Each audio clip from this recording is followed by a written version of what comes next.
Welcome to FreeShow Friday. Welcome my friends from everywhere.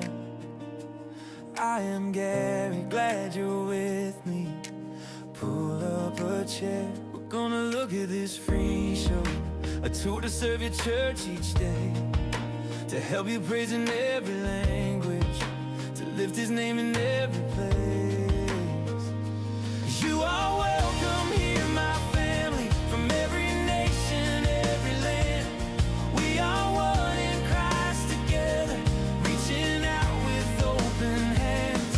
If your heart is for his kingdom, come to questions in the comments. Share this hope with someone new. We're building more than just a playlist. We're building lives in love and truth. You are welcome here, my family, from every nation, every land. We are one in Christ together, reaching out with open hands. If your heart is for his kingdom, come and join in what he's done. Welcome to Free Show Friday. Let's lift high the Holy One.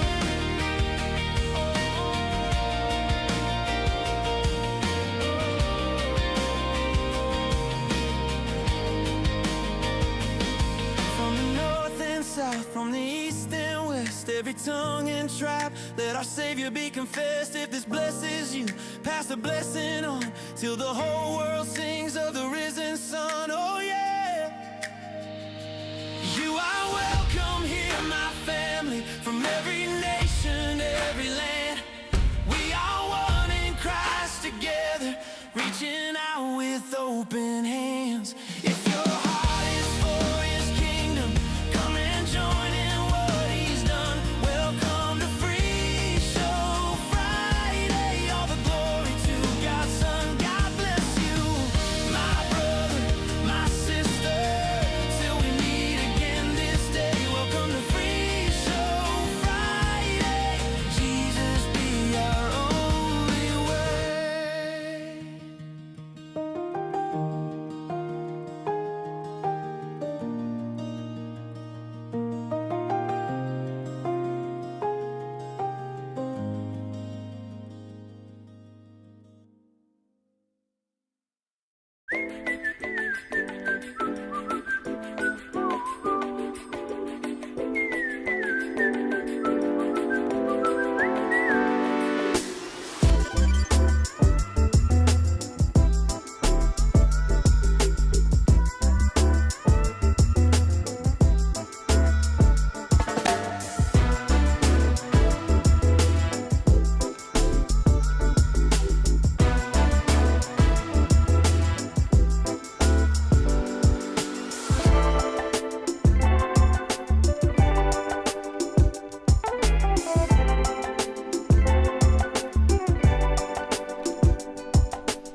Welcome to FreeShow Friday. Welcome my friends from everywhere. I am Gary, glad you're with me. Pull up a chair. We're gonna look at this free show, a tool to serve your church each day, to help you praise in every language, to lift his name in every place. You are welcome here, my family, from every nation, every land. We are one in Christ together, reaching out with open hands. If your heart is for his kingdom, come and join in what he's done. Welcome to Free Show Friday. Let's lift high the Holy One. Question one in Christ together, reaching out with open hands. If your heart is for his kingdom, come and join in what he's done. Welcome to Free Show Friday. Let's lift high the Holy One.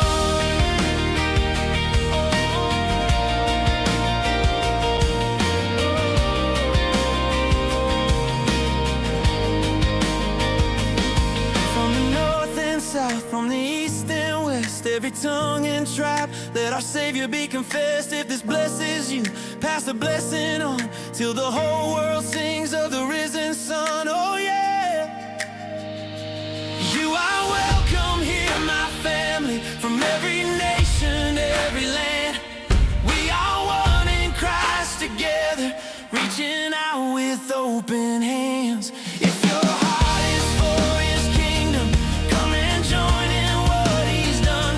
Welcome to Free Show Friday. All the glory to God's Son. God bless you, my brother, my sister, till we meet again this day. Welcome to Free Show Friday.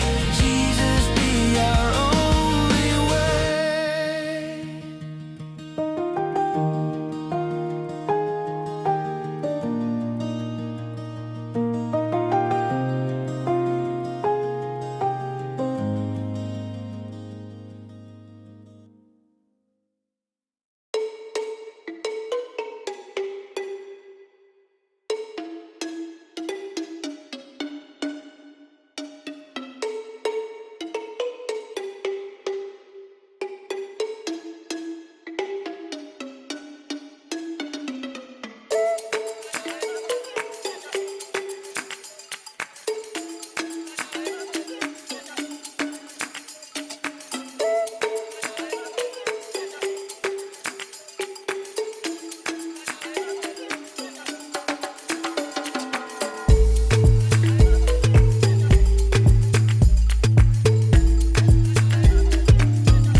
In working with church apps, when FreeShow was brought onto the scene, it absolutely took over for us. We're a church of roughly about 150 folks. I'm not super technologically advanced, but I'm able to put together displays that are visually engaging and look top-notch really every Sunday.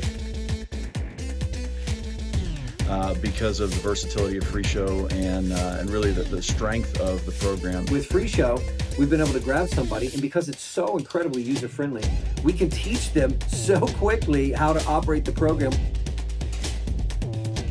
We had an issue with FreeShow that I was struggling to figure out. So we send an email, and immediately somebody gets back to us. And I was actually able to get in touch with the creator of FreeShow directly. I just need it to work.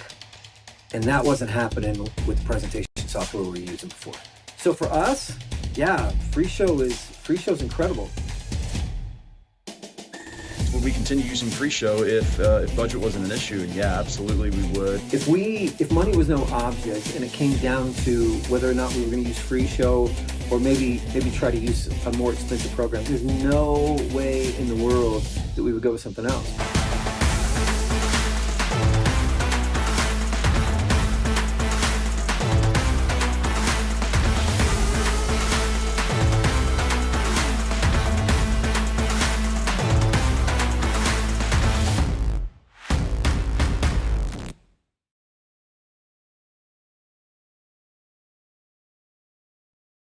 What is good? What is good, everybody? Welcome, welcome, welcome. Hopefully, you guys can hear me okay. Let me know in the chat if my audio is coming through. Let me see here. I think I can hear myself. I got my phone testing it. But yeah, welcome, welcome. We had a few technical difficulties in the intro, but that is a part of the thing that you guys may not know, but I want to say welcome to you guys. I'm Gary B. Jr., your media consultant. Welcome to those. This is your first time jumping in. We got a bunch of folks on that I know and look forward to connecting with. Um, but yeah, my intro, something I encourage you guys to do as well. Have a countdown intro. And with that countdown intro, I put a little bit of everything in it for two reasons. One, it serves as good promotional stuff to let you guys know what's going on. But also, it's a good test for me to test my videos, to test my audio for my playlist. So I have in there some playlists that are playing from Free Show. I have videos that have audio to them. I have some actions that are running. I've got slides that are running, all kinds of cool stuff, just so I can make sure I put it through its paces before I go live in terms of coming on the screen, but it's obviously going live. And so everything that was going on, I was able to test it out. And thanks to you guys for giving me some feedback. I was listening and watching on my phone, but I was having an issue with my my stream key setup. Let's see, the stream current bit rate is higher than the recommended bit rate. So yeah, so it's my stream key. I've made a few stream keys, and I've never updated the one that actually is in the for this particular show, and so I always get it mixed up. So that's on me. I always have it confused. But I got a 4K live stream that I set up and I use, but I did not set it up and tie it to this particular one because I just reused the same settings. I'll say, yeah, let's reuse the same settings from the last live stream. All that to say, I am excited to be here. We got a new Free Show update, and let's just give a shout out to everybody that is on with us right now. So we got Big Fork Christian Church, Mark jumping in incognito mode as as from his church computer. Excited to have him jumping in with us. We got Jim Lawyer on. What's going on, Jim? Oh, and Mark is in Kalispell, Montana. Jim is joining us from Dayton, Ohio. Let's see here. We've got I'm with Mark. I'm excited to see the new updates every time they come out, even the betas. I get super excited about the betas because it means I get to go in there and try to break something. When the full version comes out, I'm like, oh, okay, I've seen all this stuff. And then sometimes Christopher will throw in some new features in there that I didn't expect, and I'm like, what in the world? When did that get there? Um, let's see here. And she's KX4U says, nah, you're not the only one. I'm here too, brother. I'm with you on that. Same for me. Uh, let's see here. Just seeing a still shot. Oh, that was me having the choppy. So I had it set. I was outputting 4K, but my stream key was only supporting 1080. It was weird. I did. It was a funny thing. So that's just me. And then the audio piece. I was doing some testing with the cloud sync stuff, and I synced up some stuff that knocked off my old setup. I believe that's what happened. And so I needed to go in, or it might have been part of the update. I'm not sure which one it was because it was all happening all this past week. And I never went back in to check it. Like I said, that's one of the reasons why I do my videos and all that stuff running with it. So I'll play things from my audio play, like an audio playlist, and I'll play things from an actual video just so I can put the program through its paces before I actually go live. And so just a rule of thumb, good tip for you guys. If you're like me, well, you guys most likely won't be doing everything I'm doing with that computer. You'll keep your computer pretty consistent. So you shouldn't run into this as much. But I put my computer through the paces in the studio, in this space here that I'm in with you guys. So that's part of the reason why those hiccups happen. And I was able to just reroute the audio, which I love the audio routing. I'm just going to say it out loud. It is so cool. Let's see here. Jim says you gotta love tech. Yeah, for sure, for sure. Rick Fletcher in the house talking to Mark saying, nope, I actually scheduled admin work just to be able to listen to Gary go through the update while I do mindless work. Appreciate you, Rick. Appreciate you, my friend. Welcome, welcome, welcome. Uh, Let's see here. Rick says he can hear me all the way in New Jersey. That's what's up. That's what's up. Larry Sweeting is on. Welcome, my friend. Welcome from Louisville, Kentucky. Said audio is good. Clear in Montana. Excellent, excellent, excellent. SBU Media in the house. Sabusi, so what's going on, my friend? Well, I can't wait to dive into this with you guys. So we're just gonna kind of get into it out the gate. Any questions that came up? What are some things that you guys had questions about that you saw so far? While I pull this up, let me see here. Let's go into here. I'm just pulling up my setup here that I've got so you guys can see it. And then also, I'm curious, like I said, anything that you're most excited about to have and use in your space. That's something else I'm thinking about. Like for your unique use cases, everybody has a unique use case. So I want to know what's the most important update in this 165 that you say, hey, this is going to be a game changer potentially. Like I said, what we're going to do is we're going to kind of go through all the beta versions because they don't all get listed. All the changes don't get listed into the full 165, which I think does an extreme disservice to the development team. So I'm going to say that out loud. I'm going to push that we have it to, let me see. There we go.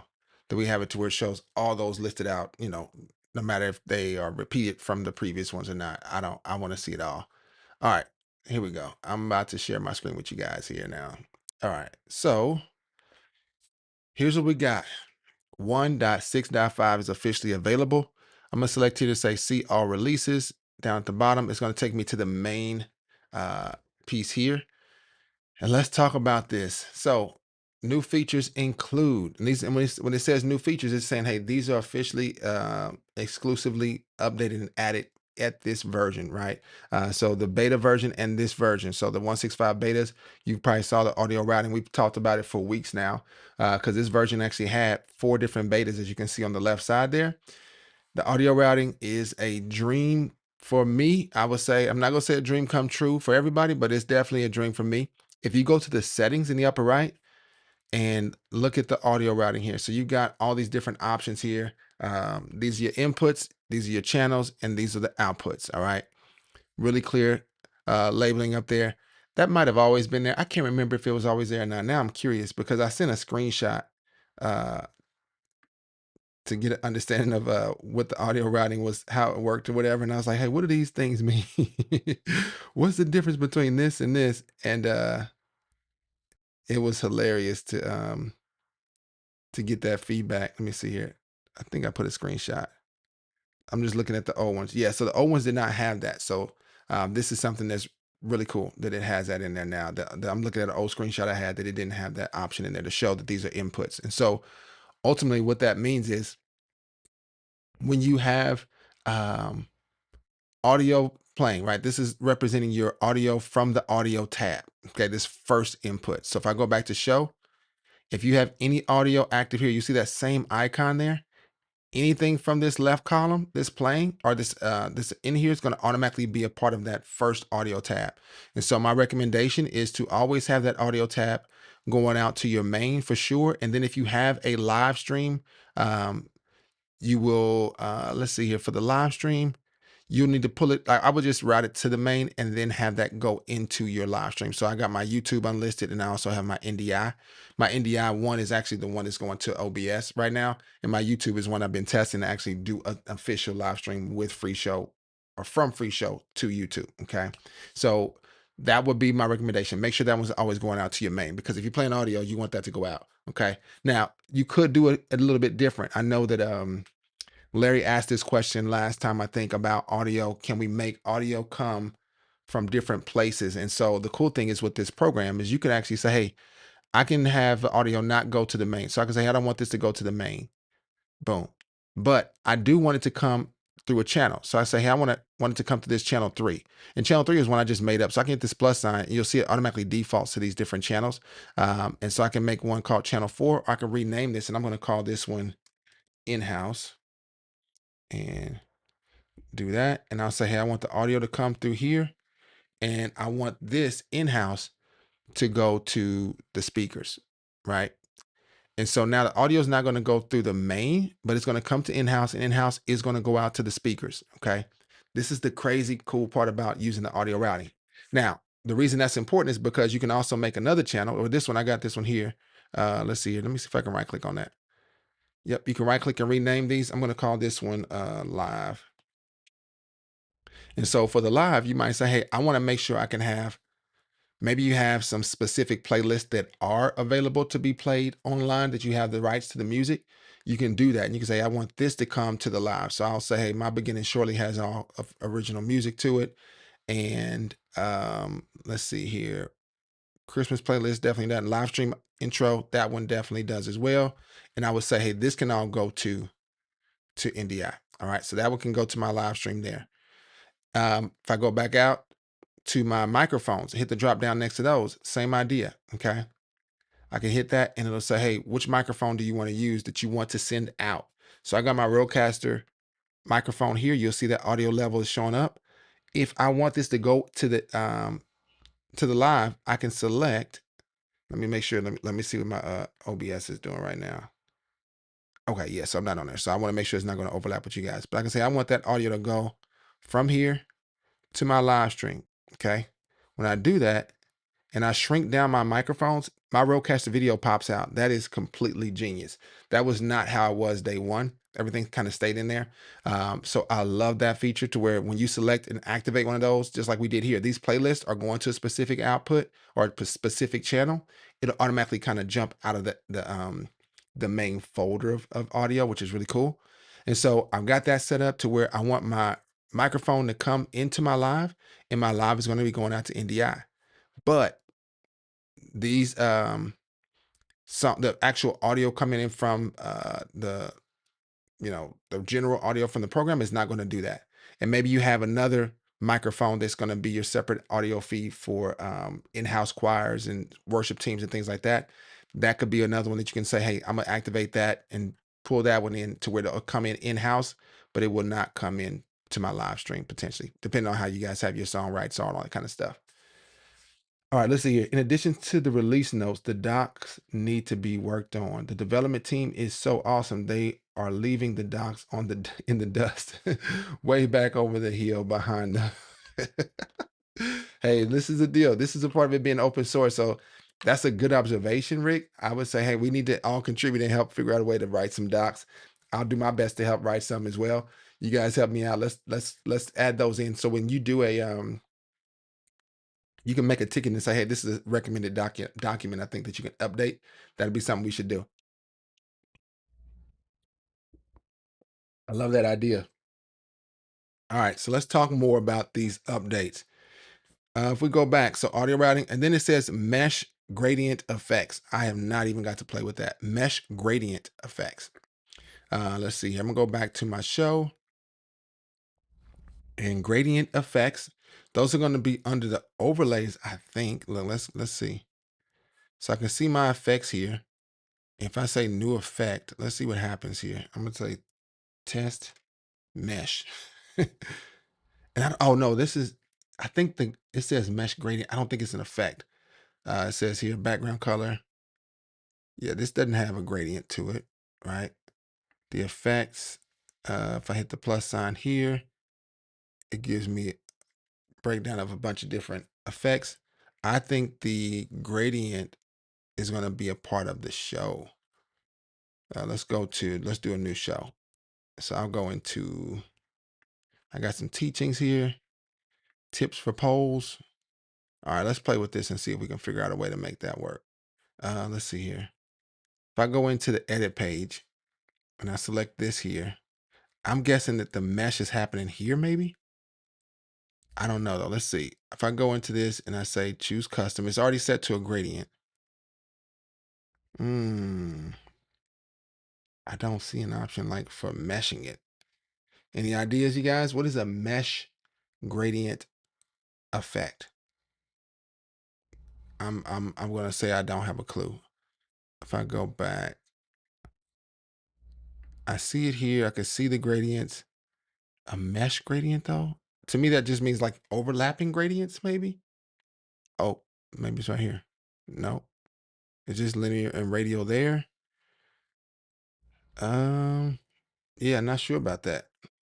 Let me see if we can find out any details.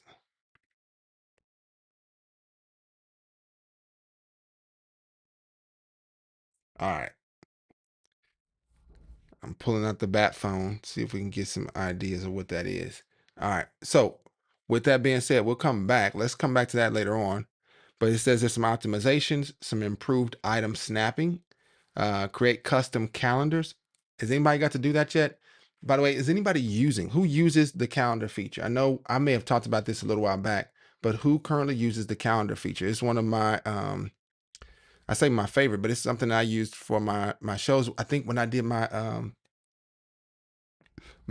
testing this week, it knocked off my entire calendar presets that I had in FreeShow. So if I were to go back in here and go to calendar, all of my shows, like my In the Lab was usually scheduled for Mondays. It got knocked off, and I'm not sure if it was a part of the update or if it was just me doing some testing, right? So, but if you go here to your events, you can do an option here to import calendars. Uh, Okay, Mark says he's playing with the calendar feature. The way I use it is I always do a scheduled action. That's kind of how I manage my calendars.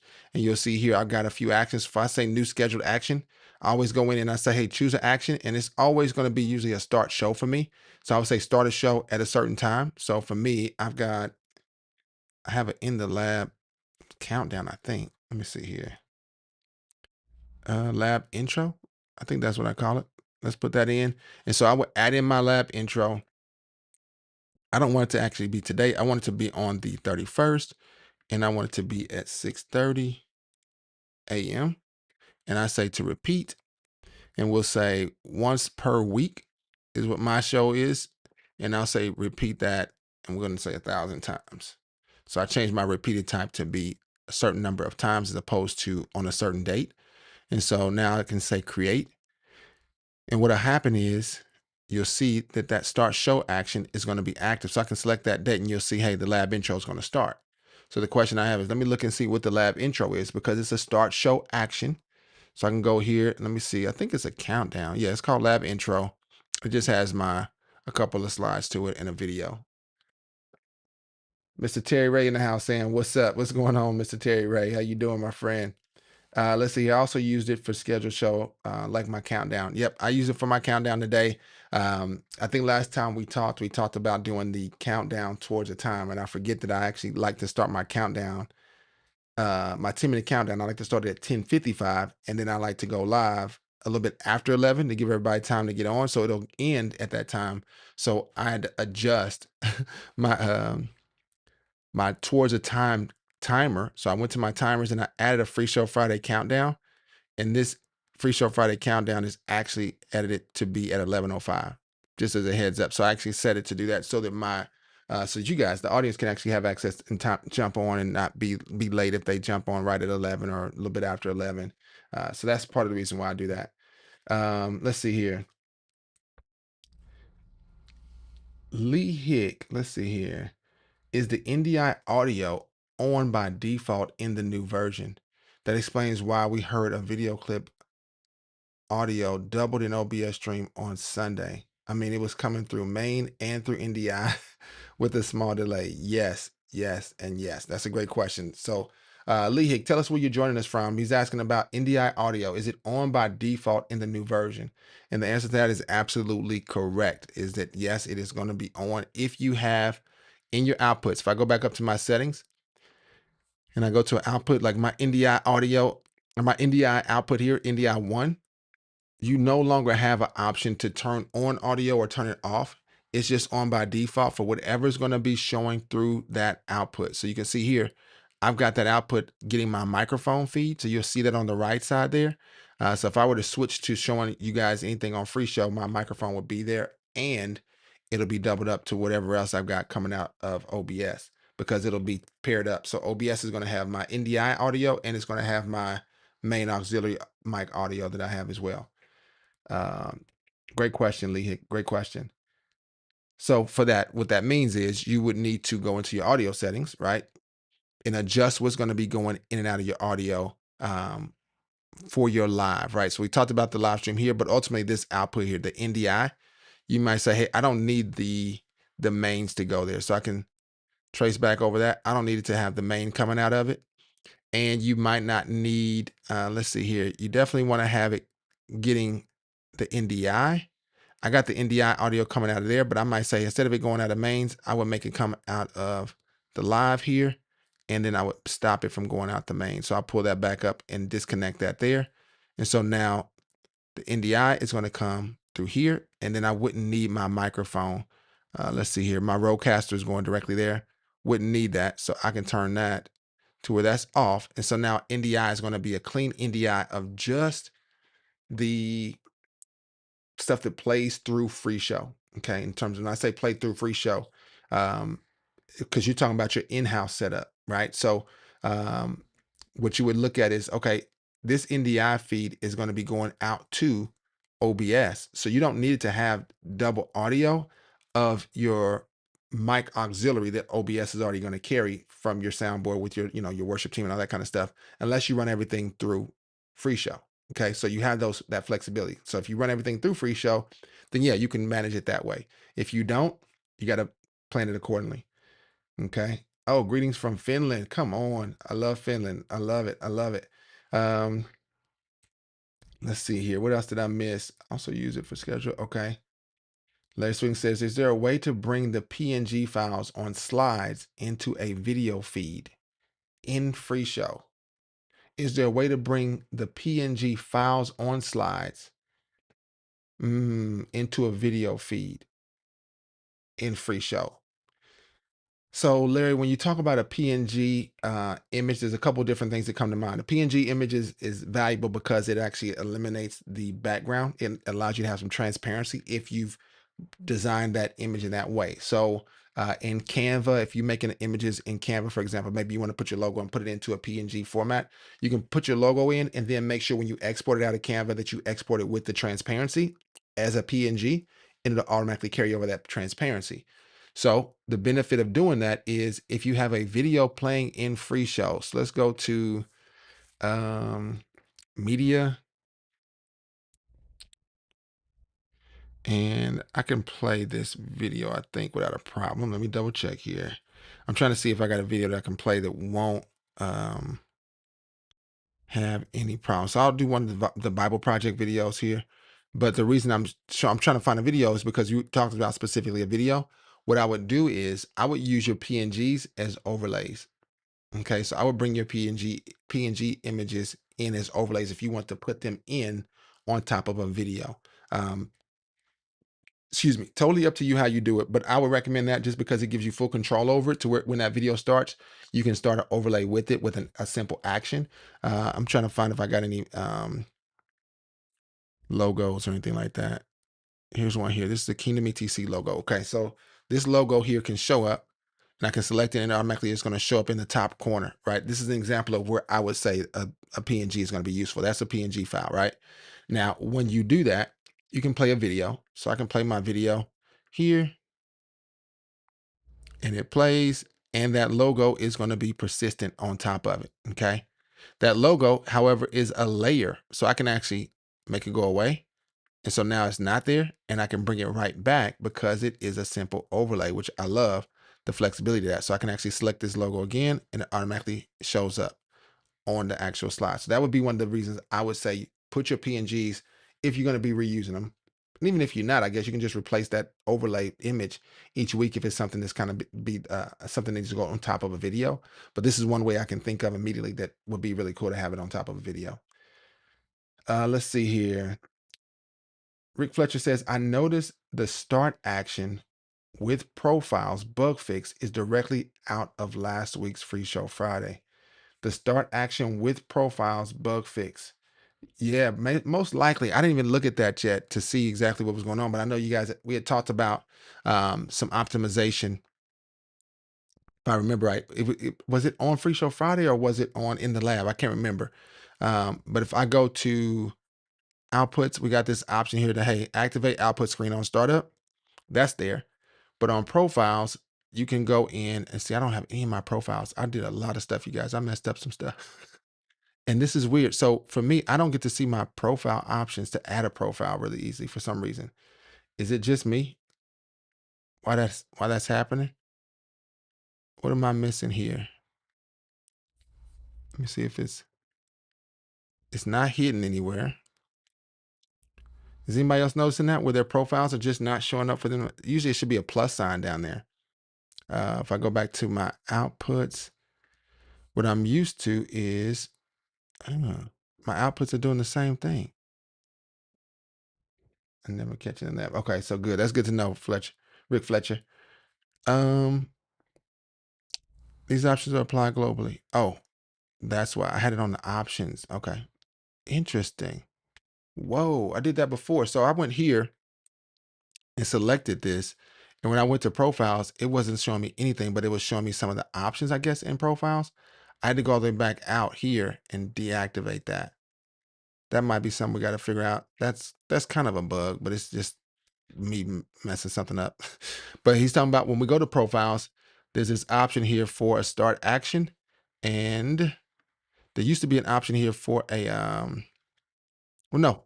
What did we do with it, Rick? What did we say that we did last week with the free show? Because I thought start action was always here, but there was probably just a bug fix that we found with it. I don't remember what the bug was that we found, but it was something that, in this case, with the start action, whenever somebody selects this particular profile, in this case, it's my test profile, it would start some action, and that start action could be to automatically send out the outputs or something like that, kind of like what you would do on the initial startup. So I just can't remember what we concluded. So very cool, very cool. If I go back, let's go back and look at where did my stuff go? Here we go. Let me make that be. I like the angle of these to be on the other side of each other, so I'm gonna switch that up. All right, so let's see here. Create custom calendars.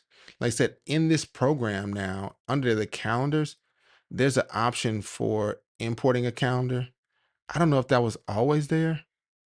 Let me see on the right side here. Here we go. This is the calendars. Include slides from show. First day of the week, you can default that. But this one's an unlabeled calendar, but you can add additional calendars to this. I don't have any additional calendars I've added, but you can easily do that, I think.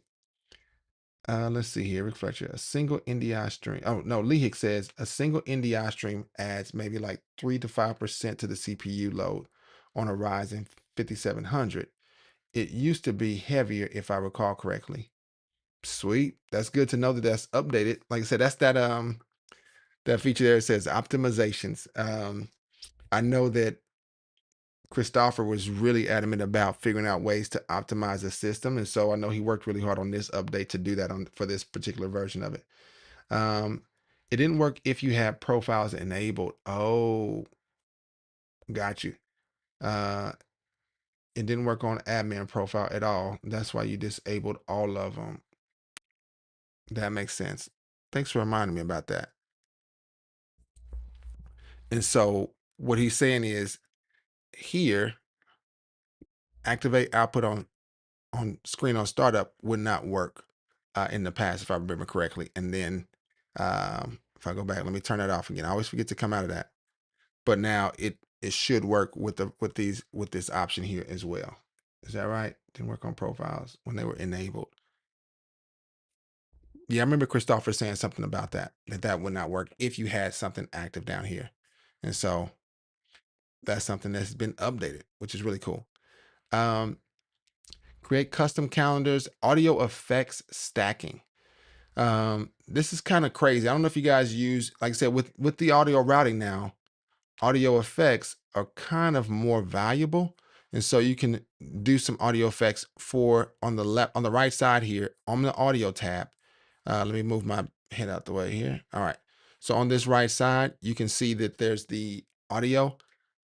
Like these are all the different channels I've got, right? So I made the in-house and I made the live. You can add in different effects here. So I can say, hey, new effect. And I'll do, this is for, I don't know which one that was, but I'll select equalizer and I'll pull these lows down. We'll pull that down. We'll raise the mids and I'll go ahead and close. I can save this as a preset if I want to. There's some customs and some defaults. I can save those as needed.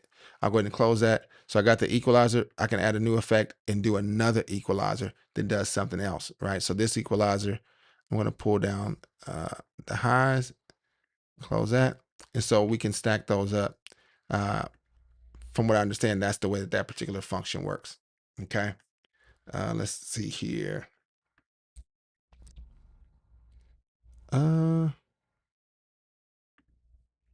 Okay. So going back to that mesh gradient piece in the overlays, in the effects, that's where I wanted to go for it first. Let me see here. We made that mesh test. Let me go to it. I don't know if it's a right click on these. Yeah, it's not a right click. Where'd it go? Moss. I thought I made one called mesh test. Oh, test mesh. There it is. All right. Nothing's in there. So I'll deactivate and let's right click on this. You got display duration. You got open and you got edit. So if I go to edit, he said there's a way to do a mesh in here, but I don't know how to make it mesh. So let's add in a couple things and swirl speed, amount, size, count. Let's see here what that does. Oh, that just gives you the visual of it. I don't see a mesh though. Background color. Yeah, I don't see a mesh on it. Or a gradient. It's a mesh gradient as a part of it. So I'll change that to be nothing again. Put the effect back and let's add in another one real quick. Let's do the Aurora Borealis, which I saw when I went to Finland, just for the record, to our friend Lehik.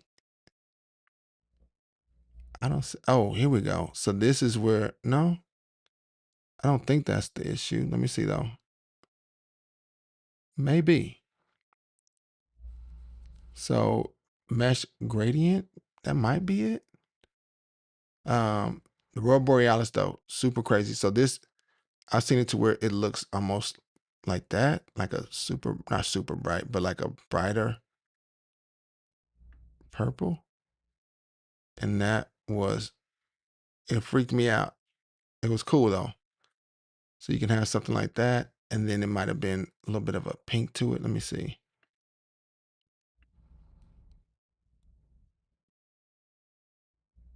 It was majestic is the best word I use for it. Super cool. All right. And we'll keep that like that and save it. That's good to go. But I don't see a mesh option. Maybe it's just that for those certain ones. Anybody got any ideas? App eat over 10% of the CPU, even if it were. Okay, so let's see here. Lehik says, yeah, the optimizations are great as the app used to eat over 10% of the CPU, even if you were not presenting anything. Goodness, that's crazy. I didn't think about that. But I don't know where the mesh is. Just for the record, you guys. I wish I knew. I see the options to move the order, but nothing there. If I right click on these, nothing there.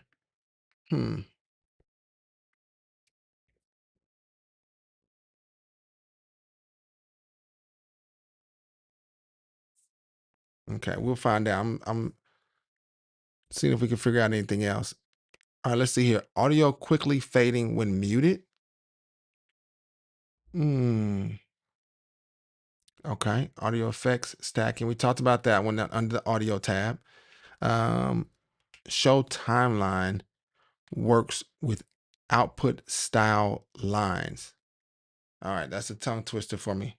The show timeline, it works with the output style lines. So there's a timeline for the show, and it works with the output style. Oh, that was the thing that we talked about before. Oh, so that's been updated. So the show timeline, let's go to a show. We'll do I think this is the one we talked about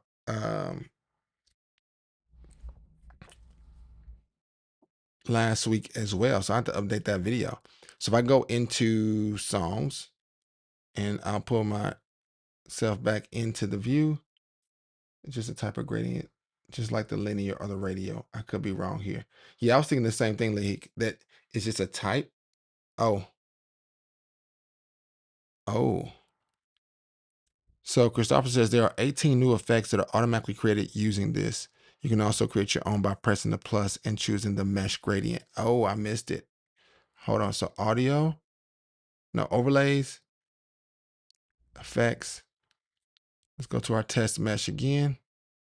Right click and edit. So there's a plus sign here. I don't see a mesh.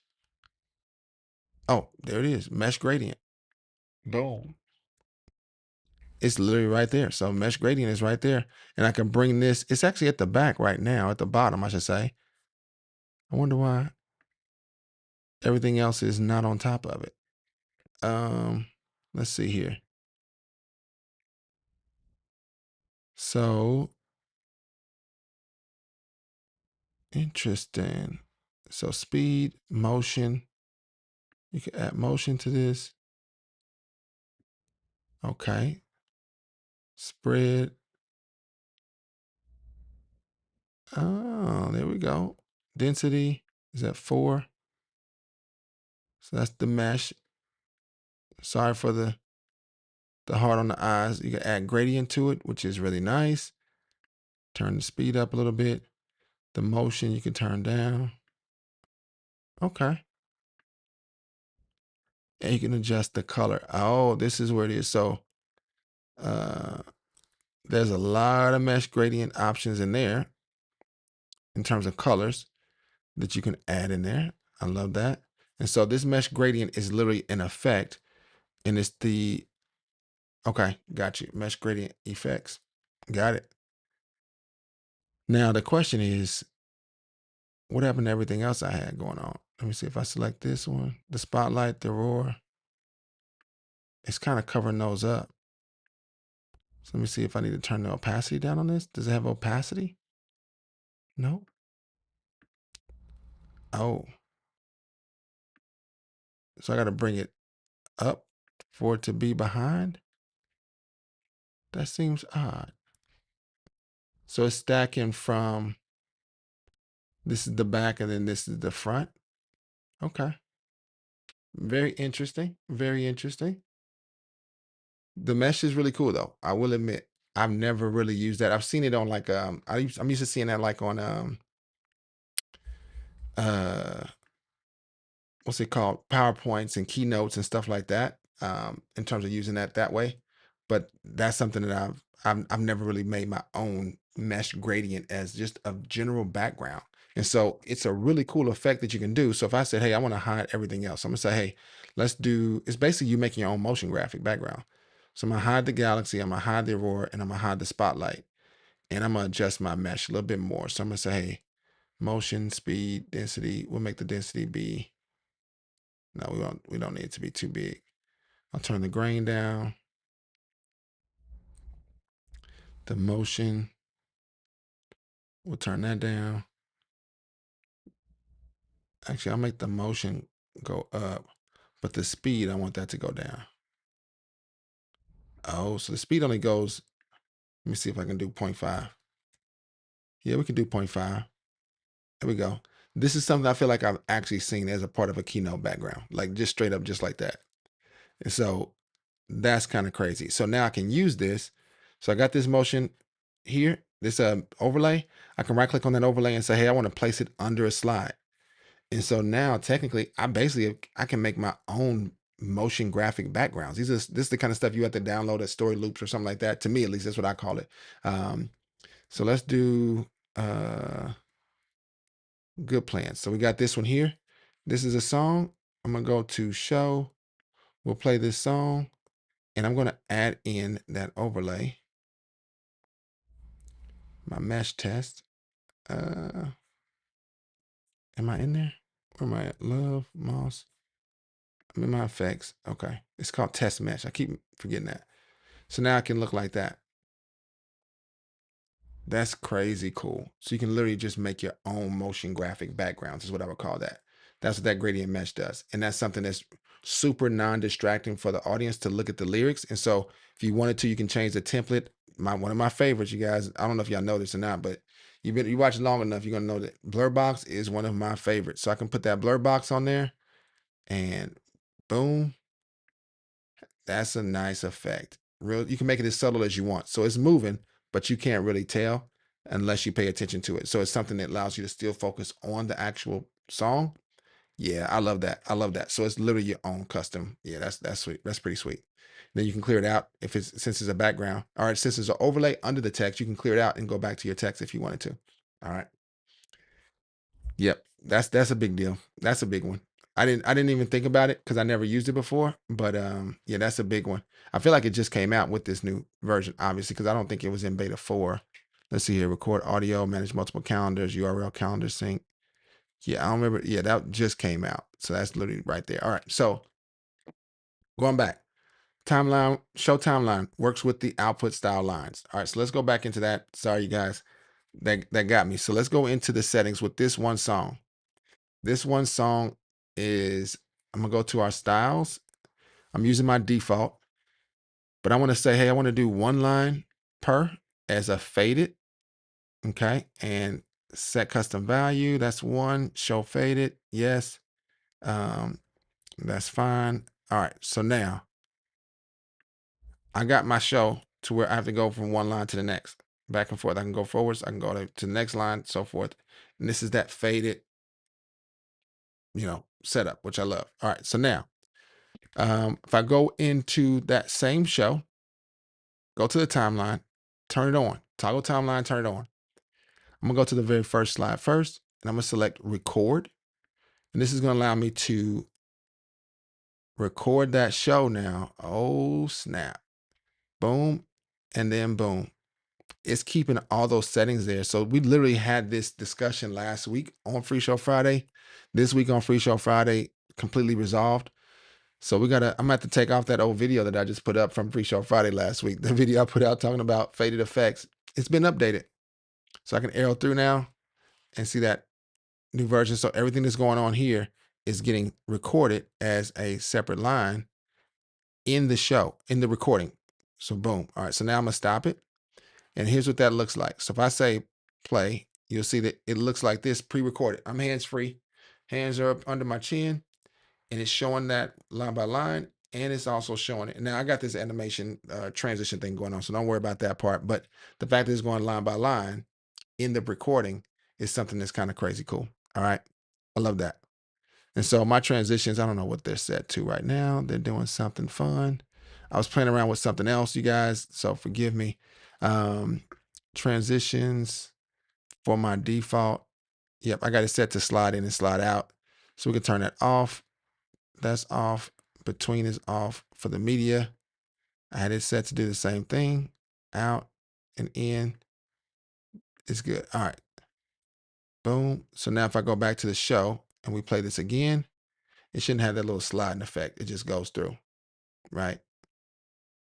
That's what I prefer it to be like that personally, but that's just me. So you can pre-record now, all that stuff seamlessly. I love it. I love it. Okay. Very cool. Let's see here. Tony Mobley in the house saying, sir, thank you again for the demo you did on Conversations with Tony Mobley. Shameless plug, Mr. Tony Mobley in the house. You guys, I don't know if you guys know it or not, but he is a adamant talk show host / YouTuber / tech geek / conversationalist. And so I got to be on his show this week on Wednesday night. I believe it was a busy week for me, man. I think it was Wednesday. Yeah, not Thursday, because Thursday was last night. So yeah, Wednesday night, we got to have a good conversation. Tony got to see with Remote Clicker how it worked live for the first, like not to say for the first time, because he probably saw it on Free Show Friday or something like that, but he got to demo it himself. When we did it live on Free Show Friday, it was Christopher doing it from Norway. But Tony got to do that, and we got to play with the live polls and quizzes. We got to do a quiz about Tony. So if you guys want to learn more about him in terms of his favorite barbecue and all that stuff, check out the channel, Conversations with Tony Mobley. Really fun stuff. Thanks again for having me on there, my friend. Mr. Terry says that was a great show. I'm glad you got to enjoy it, my friend. I'm glad you got to enjoy it. And so more updates here. So we got the show timeline works with the output style lines, which is crazy. Let's see here. Refresher says he has a smooth, soothing voice as well. He is it sounds like he used to be a radio VJ, right? Or DJ, I guess is what they would be on radio. But I think Mr. Tony's got a education background. So if he was my teacher, oh my goodness, I would have paid attention because he got a voice that demands attention and the right amount of bass, the right amount of tone and pacing. Yeah, he's awesome. He's awesome. So I agree with you though, Rick Fletcher.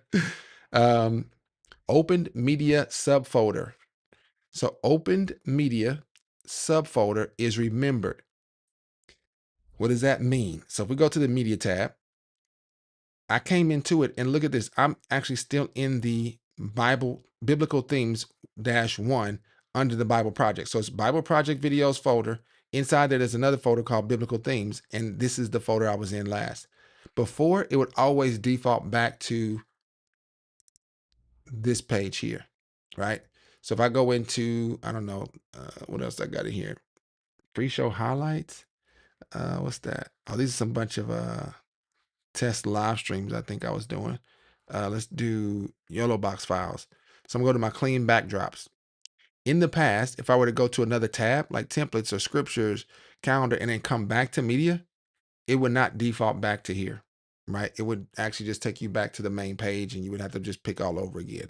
So that's something that's a real time saver for you guys. If you need to go back into that media tab, you'll be able to pick up where you left off, basically, which is really cool. Chords are now included in text export. All right. I say show of hands, but who in here uses chords for their services currently? In the chat, you can say yes or no. I want to hear, like, so if you don't, just say no chords. If you do, say yes chords. I want to know for sure.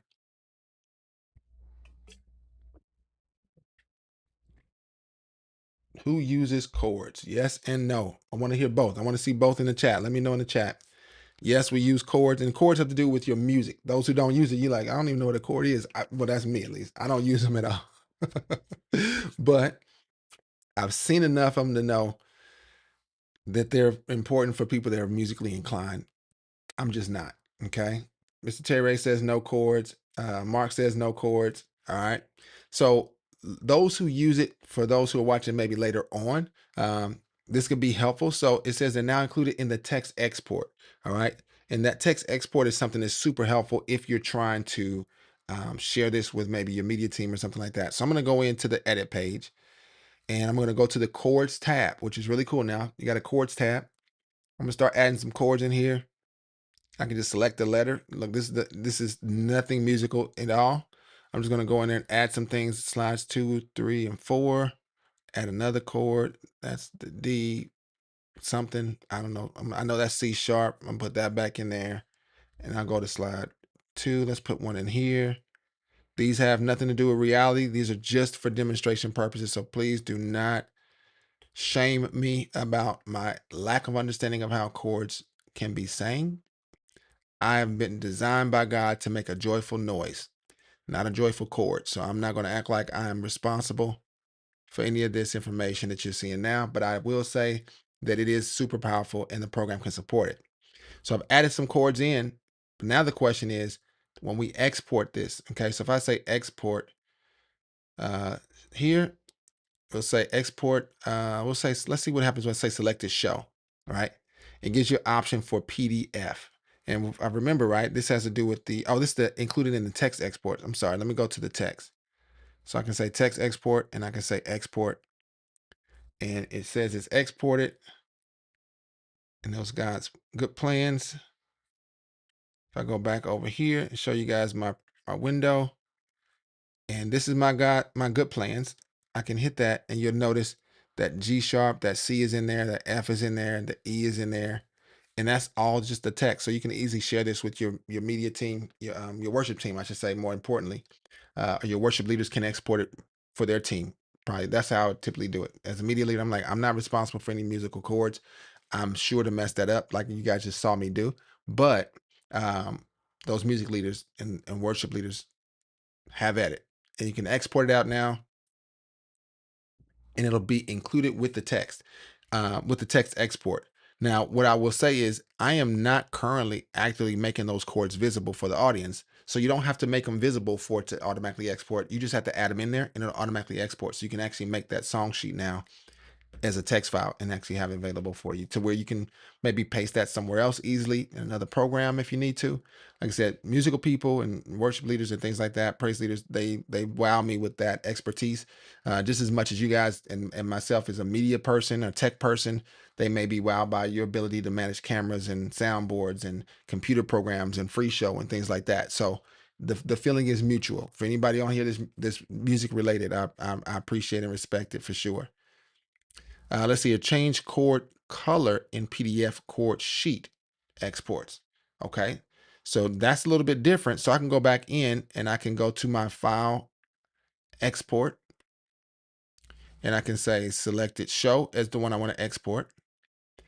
And now we can do PDF and we got defaults here. So I can say, hey, I want to export it as a chord sheet. That is sweet. Look at that. So you'll see that there. Let me see what I'm supposed to be looking for. Just say change the color. Okay, so we can change the chord color. There's the chords there. So the colors down here, I can make it be to where they're now all orange, and you'll see that there. This looks official. Like I said, I'm not an official music person, but this looks official. A chord sheet. My goodness. And there's no, I don't know if there's other pages. I'm gonna export that with the orange though. That orange looks sweet. You can pick any colors you want to. You can't pick a gradient though, but you can pick any colors. You can choose a custom color down here and make it, you can make it be blue if you wanted to, or purple. I guess that's more of a purple, but I like this orange. So I'm gonna keep it at orange and say export. Now I do that. It says, hey, it's exported out. So I can go back over to my exports and there's the PDF version of Good Plans. And I can spacebar to give you guys an idea of what it looks like. There's the orange chords in there. And then this is had another page to it. So just one more page, verse 16. That is crazy. Crazy cool. I love that. And it looks super clean. Like I love that. Like it shows you the metadata here. So it's by Red Rocks Worship. Didn't know that. And then the key is C. I probably determined that on accident. Okay, so don't hold me to it. Or C sharp, sorry, C sharp. Don't know how I got there. Maybe it was there from from something else. Let me go back to the show and see where that came from. Under metadata. Yeah, I didn't put the key in there, so I'm guessing it read it from I'm guessing this. It may have read it from the chords that I added in there. Okay. All right. So Larry says no chords. Rick said no chords. Sabusi Soul said no chords. So we're a whole no chords group right now going live, but I'm sure somebody's going to see this that does know how to use chords and uses them faithfully, which is great. All right. Updated languages, some more tweaks. Let's see here. Fixed clearing media item not updating the right way. So clearing media wouldn't update the right way. That's fixed. Fix startup action not working with the profiles. That's working. This is what Rick Fletcher was talking about earlier. That's been updated. This is a big one, so that when now you set that up, let me show you it. So startup action not working with profiles. All right. And so what that means is if you go here to the settings and you have a computer that's going to stay in your space, right? So your main large meeting space for your worship time, your sanctuary, whatever, the place where you fellowship. If it's going to be the same computer every time, the same projectors and screens and TVs, LED screens, whatever it is every time, what I recommend you do is make sure when you come in, turn on all those screens. And when you open up FreeShow, it can automatically project to those screens if you hit the little option up here and say activate output screen on startup. Okay. This is a startup action. Okay. Now in the past, it wouldn't work if you had profiles active in here. Now I'm gonna go back. If I turn this off, if you have profiles active, like I got a few, well, these aren't profiles. I had one profile here called test. The startup action didn't used to work. It will work just fine now. So you don't have to worry about that. And then the default one is going to be admin. All right. Let's see here. Fixed cloud last week backup uploading. Cloud last week backup. I don't even know what that is. The last week backup uploading. Okay. Fixed provider local show replace. Okay. Interesting. And this has to do, so the cloud last week backup thing, I'm not going to be able to test that out real quick and easy. I got to do a little bit more research on that one to test it out. Let's see here. Rick Fletcher says, I can see that being used to start different actions for different volunteers. Absolutely. Or even making profiles for types of services so that different things happen based on the type of service. Ooh, that's genius, Rick. I love that. And so he's talking about that option for this startup action. Man, listen, I love it because if you say, hey, we got a Wednesday profile and then we have like a midweek profile and then a main Sunday service profile, and maybe the lighting is different. You could set up an action under functions, go to actions. You can set up an action that has, 10 or 12 steps. You guys know that I can say, I want to start a certain show. I want to start my countdown, right? So I'll just say countdown under this one here. I want to do another one, and I want to do with the countdown. I want to maybe you want to start an overlay with your church logo. You'll do that. Add in overlays you got. I don't know if I got one called logo or not. Let's see if I do a filter. I got logo Gary B. Jr. Got that. I also want to change the lighting, right? That would be more of a MIDI cue. So I go down here to the emit data, and I'll say, hey, I want to emit data with FreeShow MIDI, and I wanted to do something. I'll just keep those all there. This is all just one action though, right? This is all one action. I'm gonna say add another thing. The other thing I wanted to do is I wanted to start a playlist. Okay. So hey, I wanted to start a playlist as soon as I come into church. I want it to be ready to rock and roll. And it's the begin shortly playlist, right? I'll go add another thing and say, hey, I also need, let's see, what else we got? We can say start a microphone. We can start a timer. You got it. You can do anything you want to when it comes to that setup.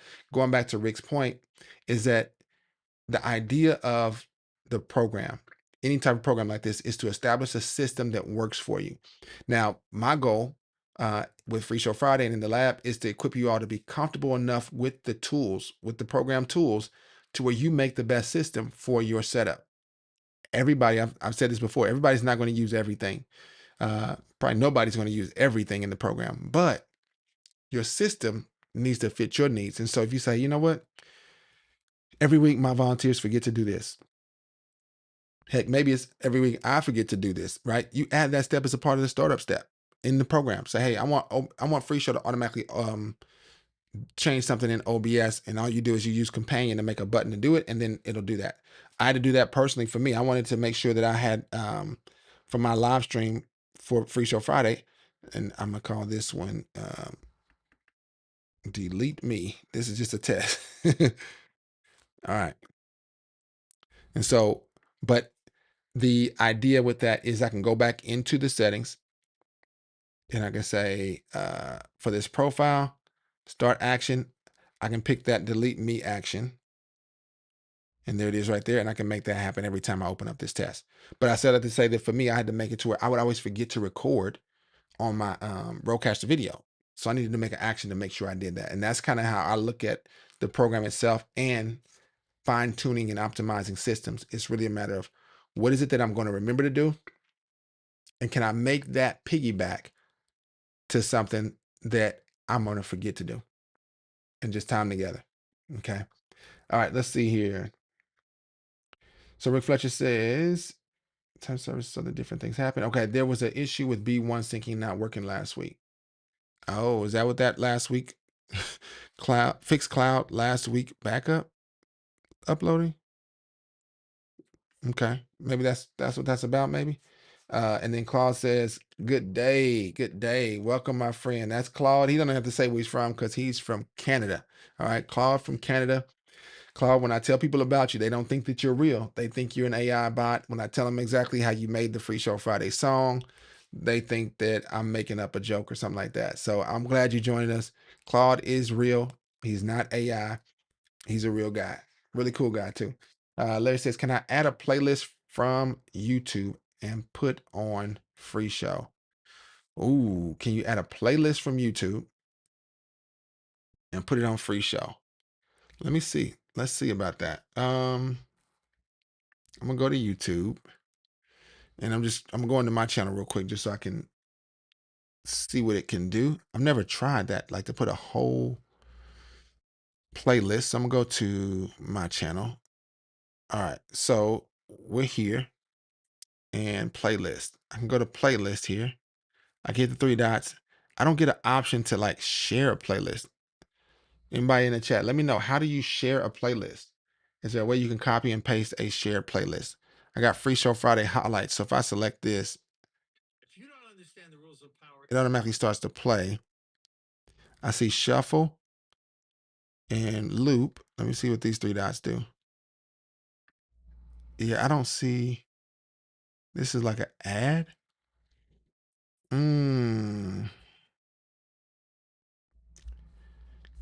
Larry, I don't know of a way to, like I said, I'm guessing if I could share the playlist, then maybe there's a way to copy and paste that share link. I just don't know how to get that, that link. Let's see here. Oh, no, this is just that one video. I was like, oh, there it is right there. But that's just that one video. Let me go back. I've seen playlists on the back end. Let's see. I know it doesn't work with YouTube Music. Vaspo said it's because there isn't a native desktop app for it like Spotify. Oh, okay, okay. And so going back to Larry Sweeting's question, can I add a playlist from YouTube? Mark says, what is, oh, your bit rate for the 1080p in your YouTube? My first live stream last week was very choppy and audio was not synced at all. This was This was streaming RTMP. And so right now I'm not using FreeShow for my streaming. I'm actually using OBS. I'm doing 20 megs per second. That's what I got it set to. So 20,000 kilobits per second, or 20 megs. And I just got a direct connection. So it works out fine. Now YouTube is telling me, hey, your bit rate is higher than the recommended bit rate at this 1920 by 1080. It's not recommended. I think at 1080, you could probably get away with like anywhere from like 5 to 10. Most people probably recommend like 7. But I was trying to stream in 4K, which is what I've done in the past. So I don't have a 4K stream right now. But yeah, I don't know how to share a playlist. Just for the record, these are all playlists here. There's no special option for it that I can see. So that's the only reason I would say that, Larry, you can stream or add a playlist in FreeShow. Oh, Rick says might be able to grab the URL, but how do I grab the URL? Is it like I right click and say copy link address? Let's see what that does. All right, let's try that. I copy the link address by just right clicking on that whole playlist. I'm gonna go to my media tab in FreeShow. We're gonna select online. And let's see if I say add, let's see what happens. This is a shot in the dark. It did something. It put Free Show Friday Q&A. Let's see where that went. It looked like it just put one. It just took this one. So I don't know that it's going to work that well. But I will say this. Here's the crazy cool part about the updates that is lost in translation with some of the other stuff that we've done.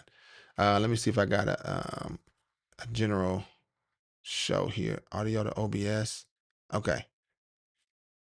Audio to OBS. This must have been in the lab discussion. Okay. One of the coolest things now is you can drag YouTube videos into your show. That one for me is a moment. Okay. It literally blows me away that I can now take YouTube videos. So this Free Show Friday, I can drag it in. I can move it to be up here. I'll put it. Oh, it didn't go where I want it. Let me see. If I say this motion graphics, I want that to go right there. That's weird. They just all kind of filter to the end. They all are filtering to the end on accident. Let me see. These are online videos. Let's see if so let me see if I can move it from here. Can I move that here? Okay, so once it's in there, you can move it. Let me see if I can drag it from the bottom again. Do I have one in here that's not anything else? I'm trying to find one that's not going to be risky for me. This is my wife's here. Let's see, have you lost your voice? If I drag it there, okay, it goes in there. I was just putting it in there wrong. But yeah, so you can drag and drop them in there without a problem, and they can be interspersed throughout your show now. Super, super cool. And they will play, which I love. So that's something to keep in mind as well. Let's see here.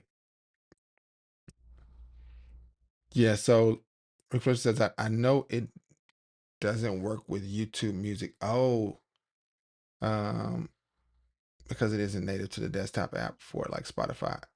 It's because there isn't a native black desktop app. I'm sorry, for the YouTube. So when he said playlist from YouTube, I'm guessing, Larry, you talking about audio playlists? Is that what you're saying? Not the video ones. Okay, and then Rick Fletcher says click view playlist under the thumbnail to see the playlist URL in the address bar. All right, let me go back. So click view playlist under the thumbnail. Oh, view full playlist here. I wonder why these don't have FreeShow Friday. How come these don't have? Okay, there's a view full playlist there. This has it. Okay, we'll do this one. View full playlist. There it is. Boom. I've seen this view before. I didn't know how to get to it. So let's copy that out. Let's see what we got. I'm gonna go to add in my online.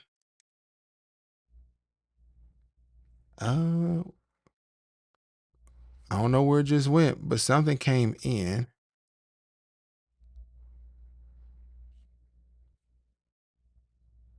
I think it was that one. Was it that one? Oh, here it is. It's this. So is it playable? Nope. Won't play, but this one, it will play.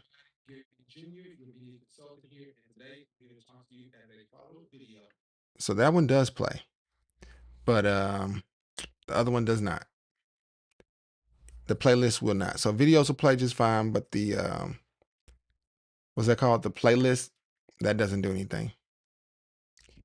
It just came in as unnamed. But thanks, Rick. That's a good feedback to figure out how to do that. I appreciate you figuring that out for me. I have no clue how to do it. All right, let's talk about other features that are let's see, go back in here. Fix cloud, fix local provider show. All right, now let's talk about some of the other ones that have been added to this. So record audio channels. That's something you don't want to overlook. So anybody coming into 1.6.5, you now have the ability to go to your audio tab and you can, I'm gonna go back here. You can have your audio recordings or your audio, what are these, outputs or channels? These are your channels. And you can actually record any one of those. And it's a really clean recording. It is recorded into I think a WebM file, if I remember correctly. I've not played with the WebM file. Okay, so Larry's talking about an audio playlist. Yeah, just Spotify right now. And so I can record this, hit the stop button. It says it's now stopped. If I go into my free show piece here, you'll see the recording. And is this the one from today? There it is from today. Oh, it won't play back with a space, but let me see if I can just change that. Let me see if I can make that be a .mp3. I'm just curious now. Say get info. I don't even see the name in there. Where's the name? Oh, here it is. All right. This is something I do all the time on a Mac. I don't know if it'll work at all, but let's see. MP3. It says, are you sure you want to use that? I'm gonna say yes.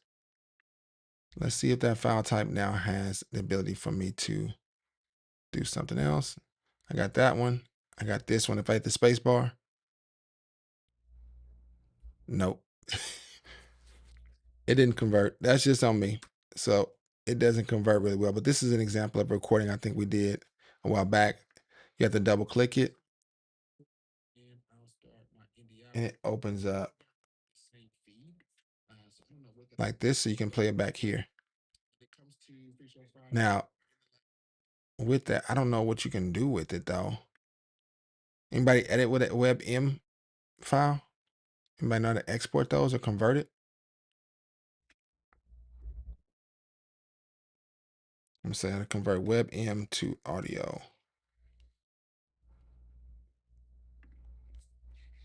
You can convert a WebM file to MP3 using free online tools, offline software, or media players like VLC. Okay. So you can get them and then just convert it. I wonder if DaVinci, can DaVinci convert it?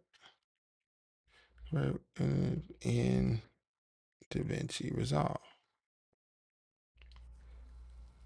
You must convert or rewrap the WebM file externally because DaVinci does not natively support WebM. Okay. So download or open a free conversion tool like Shutter Encoder or an online tool like Group Docs. Convert WebM to MP3. So you would convert it online. Okay. You just drag your file in there. Makes a lot of sense. Totally doable, and it's excellent quality audio, which that's all I really care about. Is the audio good? So you will be able to convert those if you need to. Oh, Rick says you Resolve can. What? I have to play with that. I'm not played with it enough to know how to do it, but that's sweet. Okay. And for those who don't know, DaVinci Resolve is a free video editor. You can pay for it as well, like in terms of getting an upgraded version of it, but you can also download it for free. So I love that program. Really, really cool. Let's see here. What else do we got? I think, oh, so that's one of the things, record audio. This is a part of 165. It was one of the beta updates, but it's there. Manage multiple calendars and then URL calendar sync. That one I have not played with enough to figure out how to do it. I go to the calendar option here. You can import a calendar. Oh, there it is. So you can add a URL or a local calendar, just like that. Really simple. Okay. Let's see here. Drag and drop chords. That was a big one for those who know a lot about music. I just don't. Action to disable slides. Really sweet. Tony gives a thumbs up to DaVinci Resolve for sure. For sure. Old auto backups are auto deleted now. That's a big deal. And then there were some companion updates. Now that I'm curious about. I'm not played with that at all. Companion updates. So if I launch my companion interface here, I wonder what that looks like. Do I need to update from here? This is version 1.1. Let me see if there's a few logs. I don't think that's what I wanted to do. That does nothing. Here we go. Nope. Module version. I'm just looking to see if there's a way I can tell if I have the latest version. Let's cancel that. Let's see what they got here. Okay, there's Church Apps FreeShow. If I say add, does it have the same? Yeah, no, it's still the same. So 1.1.0, that's what I've got here. And so if there were some updates, we might be able to see them in here. So I can go to my buttons here. I'm just going to make or select this, create a new button. I wonder if there's just some new options in here. So they say companion updates. I just don't know what that means. So if I hit here, you'll see the whole free show listing. Audio seek to time. I don't think that's anything new. That's just at the top of the list. Project item, next scripture verse. In the chat, let me know, do you all currently use companion? Anybody using companion?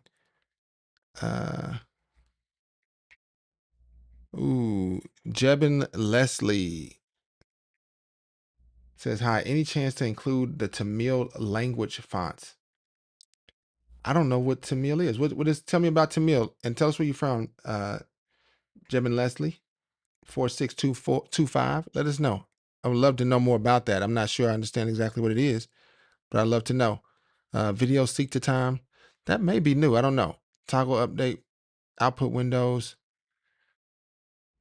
I don't see anything that's super different to me. Okay, Mr. Terry says he's using companion. Let's go. Run action from ID, run action by name. This is a clutch one for your buttons in companion. Run action by name. You make all your actions in free show and then make a button in companion. And Rick says he uses companion as much as possible. I love it. I love it. This is something we talked about with Tony Mobley on that Conversations with Tony Mobley show, was just the flexibility that comes with using a bunch of free tools, right? That's something that doesn't really go together. Oh, there's a lot of flexibility when you use a bunch of free tools that are quality. Let me put it that way. There's a lot of free stuff out there. I'm not saying that. Easy quality to trust, and it's reliable, and it's on par with the best in its class, right? That's what I would consider companion. I think it's best in class. I think FreeShow is best in class. I think OBS has the potential to be best in class. I just don't use it enough to claim that. So I'm not going to say that it is or it isn't. But when it comes to FreeShow, I can easily say that it is, okay? Without hesitation, all right? All right, so I don't know what the updates are in Companion. I didn't see anything special in that, but it said there were some updates. Let me go back here. Here we go. Renamed layout to arrangement. Now this one is different. So we didn't talk much about this, but if I go back over and you go into here, you're going to see this option now that says new arrangement on your shows. So I'm gonna right click and delete these. I don't need these on there. These are all just extras. This is an extra. This is extra. And this one is my beautiful wife. All right, all these were extras. And so this new arrangement now, instead of it being called a new layout, it will be listed there and you can just select it and call it a new arrangement and say, I'm gonna call this one the short. And there you go. And you hit the plus sign again to add another new arrangement right next to that. Okay. And when I do that, the idea is you can actually go up here and like just start taking stuff out. So I can say, hey, I want to remove a certain group. So the prep, I can right click on that and say, hey, I want to remove this group. So now it's not in there. It's shorter now. Okay. And then you can go back to the default. The prep is there still. All right. So that's how that works with those arrangements. Tony Mommy says, do you recommend a VPN or a security suite with FreeShow? Tony, you are a genius, my friend. I don't have a clue what to recommend in terms of that, just because I don't use either. Not because they're not good or bad, just because I don't actually delve into that world very much. I think that would be a better question probably for AJ, the CEO. He's got an IT background. I got a training background. So I'm just I'm not just, but I lean into my training ability, not into the IT ability that I have. I just pick that stuff up as I go. I like to read manuals though. As a trainer, that's something I love to do. I love to read manuals and for new tools and technology. So don't know enough about VPN. I think it just stands for virtual private networks. I know that much. And then it says, or a security suite with FreeShow. Yeah, I don't know. Like I said, with VPN though, that has more to do with like online stuff access. With FreeShow, this is something that's native to your computer. So I don't even know if it becomes a part of the question until you start talking about live streaming, maybe. And then right over my head. I don't know what the impacts of a VPN would be if you start live streaming from FreeShow. Somebody in the community, you guys might have some better insight to that. Those who have that IT background, feel free to let me know. I would love to know.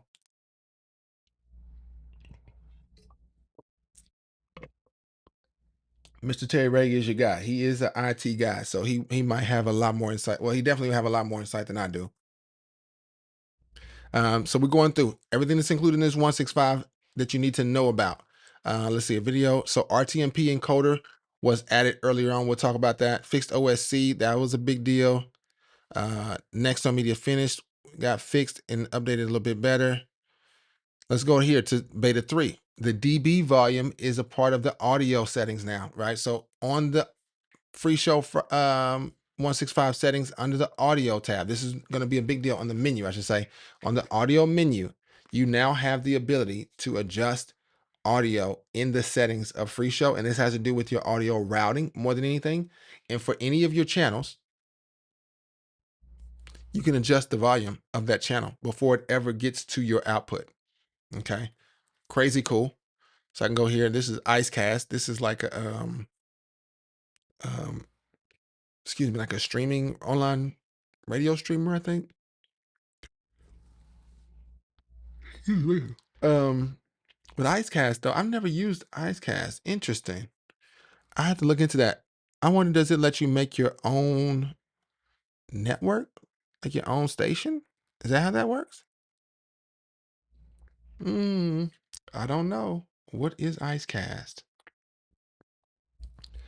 We're going to look that up now. Look, now I'm curious. All right. Uh-oh. What is IceCast? Okay, it's free and open source streaming media server that broadcasts audio and video content over the internet. Makes sense. It's widely used to run online radio stations, allowing broadcasters to stream live audio or automated playlists to listeners worldwide. Man, okay. It supports multiple audio and video formats, including MP3. Opus is what I see the default was in there right now, and then the WebM. Versatility. You can use it for public broadcasting or private personal jukebox. That is crazy. Okay. Okay. IceCast splits streaming into two main parts. Source clients, the software or person providing it and uploading the video, live video, audio feed like the Butler or Mix, and then the server, IceCast itself, which takes that feed and distributes it out to multiple listeners. That's interesting. Anybody using IceCast? Rick Fletcher says it makes live radio stations on the web. Nice. Okay. Let's see here. Did I hear anything back from my friend about the Tamil language fonts? Let me see.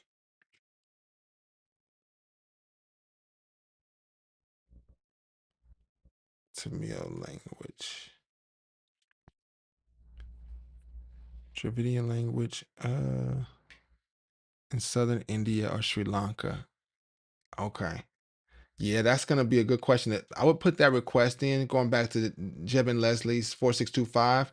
I would put that question into the free show page. So I'm gonna go to free show real quick here. If you go here to this little cat icon, it's the GitHub link next to downloads in free show. When you select that, it'll give you the option to, let's see here, go to issues and then select new issue, right? And what you want to do is search through the open issues to see if the Tamil term has been used anywhere. It's not anywhere there. Then you can go to your closed issues and see, okay, need more style Tamil fonts was requested. This is back in June. And so this is the answer. It says you can install any font on the system and you will be able to use them. So to answer that question, Jeb and Leslie, you should be able to add that font in there without a problem. Okay. Somebody said that you need it. You should be able to install that on your computer. You can install any font on the system and you will be able to use them. When you say install any font on the system, if I go to theme,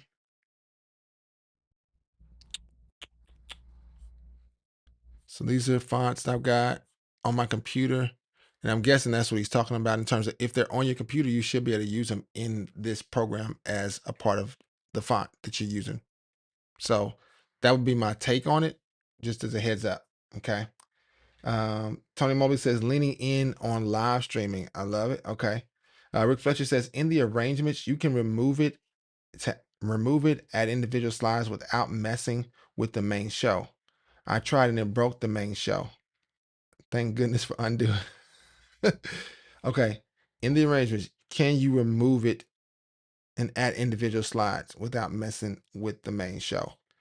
You should be able to. So let's go back to shows. I'm gonna go to an actual song. That's typically where you'll see that the most. So I got my short version here.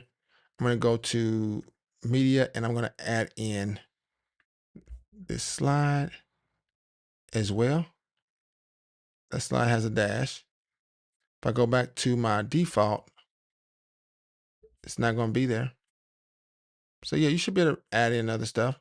So you said, can you add individual slides? Yes, you can. However, if you're trying to add song slides, totally different because it's looking at groups. Okay. What I recommend, I think this is a musical thing, right? This is something that's really, really sensitive or important for that musical portion of it. What you want to do is I'm gonna go back, I'm gonna hit this little plus sign here. I'm gonna call this one group test. Here's how I understand it to work. All right. So I got chorus 1 here, and before that is gonna be verse 1. Okay. If I want to, I'm gonna go verse 1 and I want to add in a bridge. I can select bridge, and what ends up happening is it goes all the way down to the bottom. So add the bridge there. But let me see if I can drag this. I should be able to drag this here, and you can make the bridge be there, and then it'll go into somewhere. It should be verse 1, I thought. Oh yeah, there's verse 1 right there. So there's verse 1. So you can drag these groups, okay? Not typically will you drag just one slide of a song. You would normally drag a group is the way I understand it. And that's like I said, that's me reaching from a music standpoint, but from musical stuff, I think that the idea is that they typically are going to bring whole groups in. Going back to Rick's point, hard to add individual slides, but you can definitely add groups. So you want to make sure you organize your show. If I go back to the edit page here, one of my favorite things is this text edit. It lets you see here. So if you make a change here to the bridge, it'll be on the bridge, and you can easily make that that bridge duplicate anywhere else. But if you make this change and it's different than anywhere else the bridge is, I believe it may update that bridge as well. So if I say, hey, I'm gonna take out the woo out of here, boom, no woo. If I go back to my show and then see, now I got a bridge 1 and a bridge 2. So if I go back to edit, bridge 2 doesn't have, oh wait, no, bridge 1 doesn't have, bridge 1 has the woo, I think right here. It's bridge, the first one there has the woo. If I go down to that last one though, there's no woo, right? So if I go back to show and we look at bridge, it defaulted made itself bridge 1, right? You'll see that it has that in there, that woo term, you know, that wording. If I go down to bridge, that one says bridge 1 here as well. So this one has bridge 1, it has the woo. If I go down to bridge 2, no woo. Okay, so you can literally drag these in as you want to. Now I did notice something that was interesting here. This one has an option that says bridge 1 and bridge 2. If I right click on that, let's see here.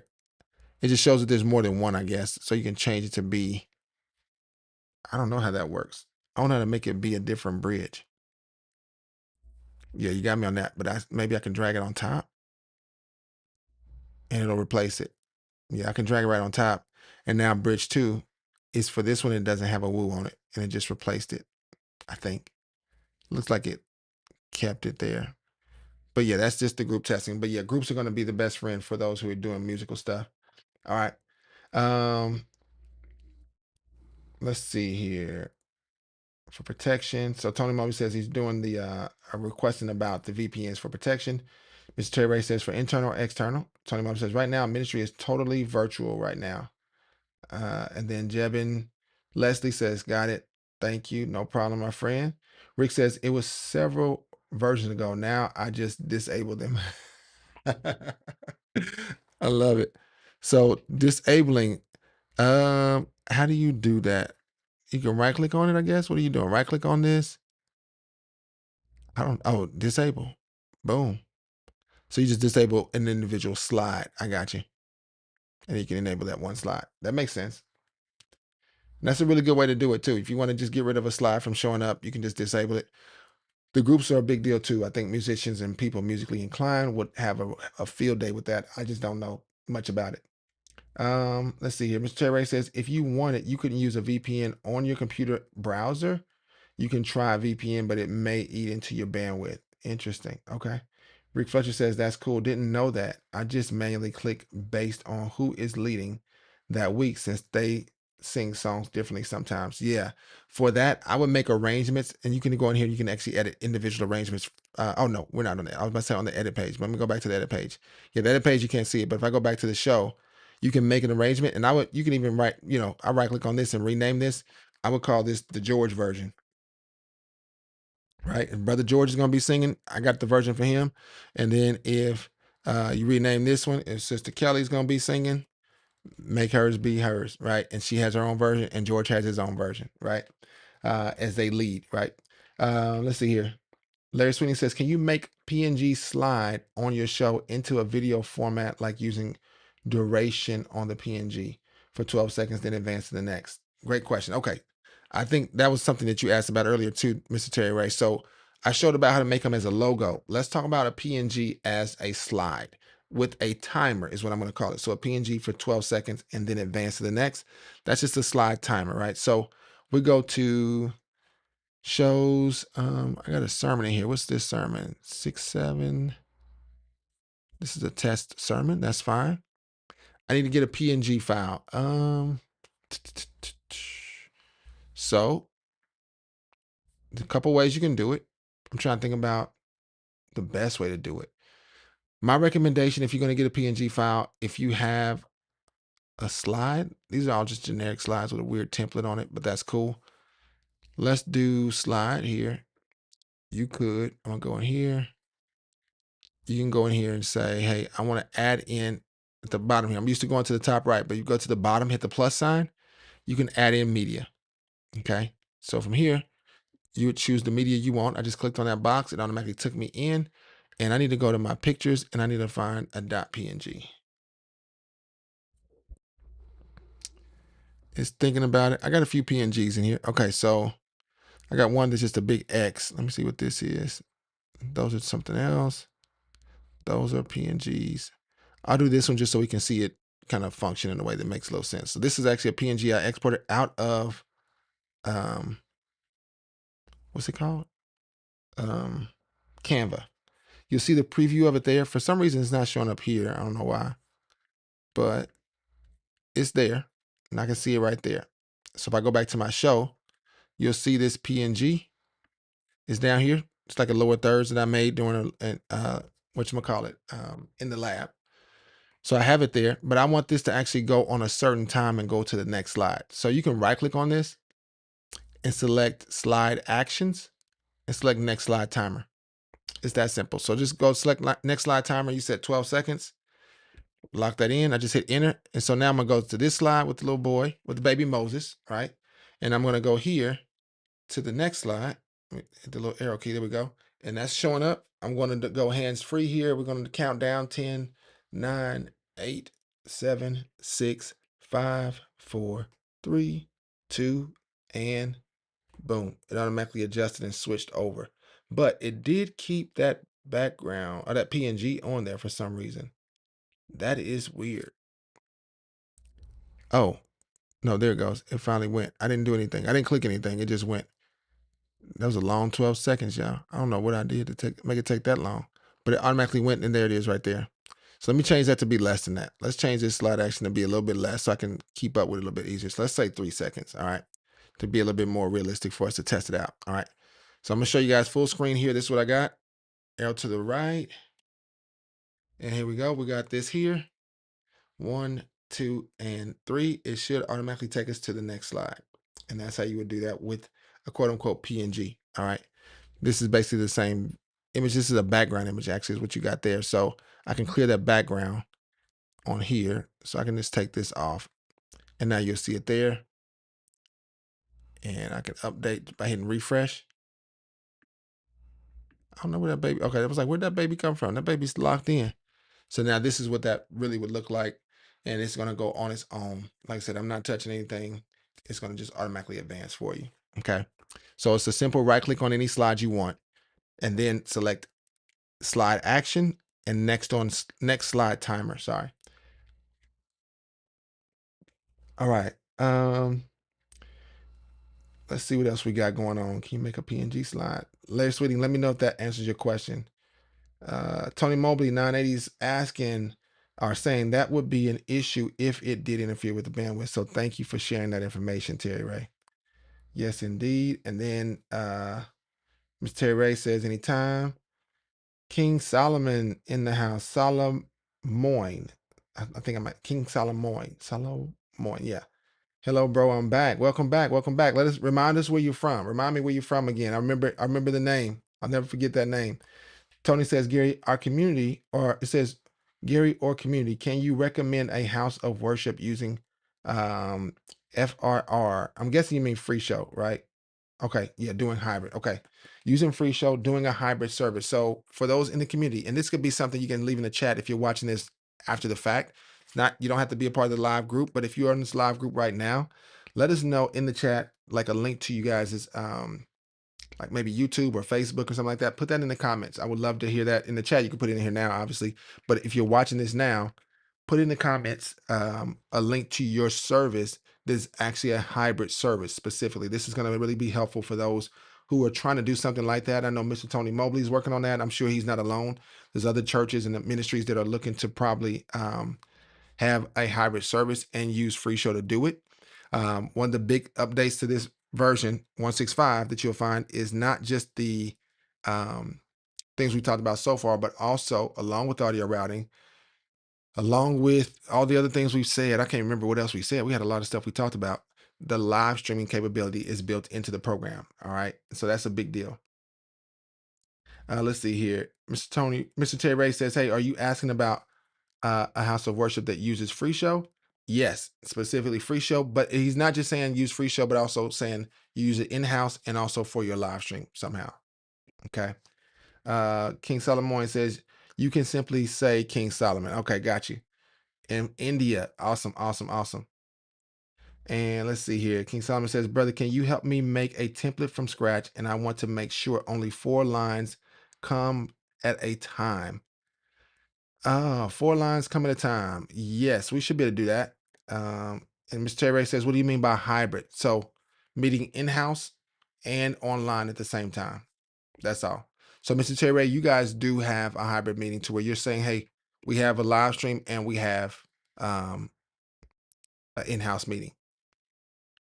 Trying to do that, to do like announcement show. Okay. So King Solomon, we're going to come to you in a second as well. But Larry, for yours, when you say you're trying to do like an announcement slide, the quick and easy way to do it, I'm going to take out this video.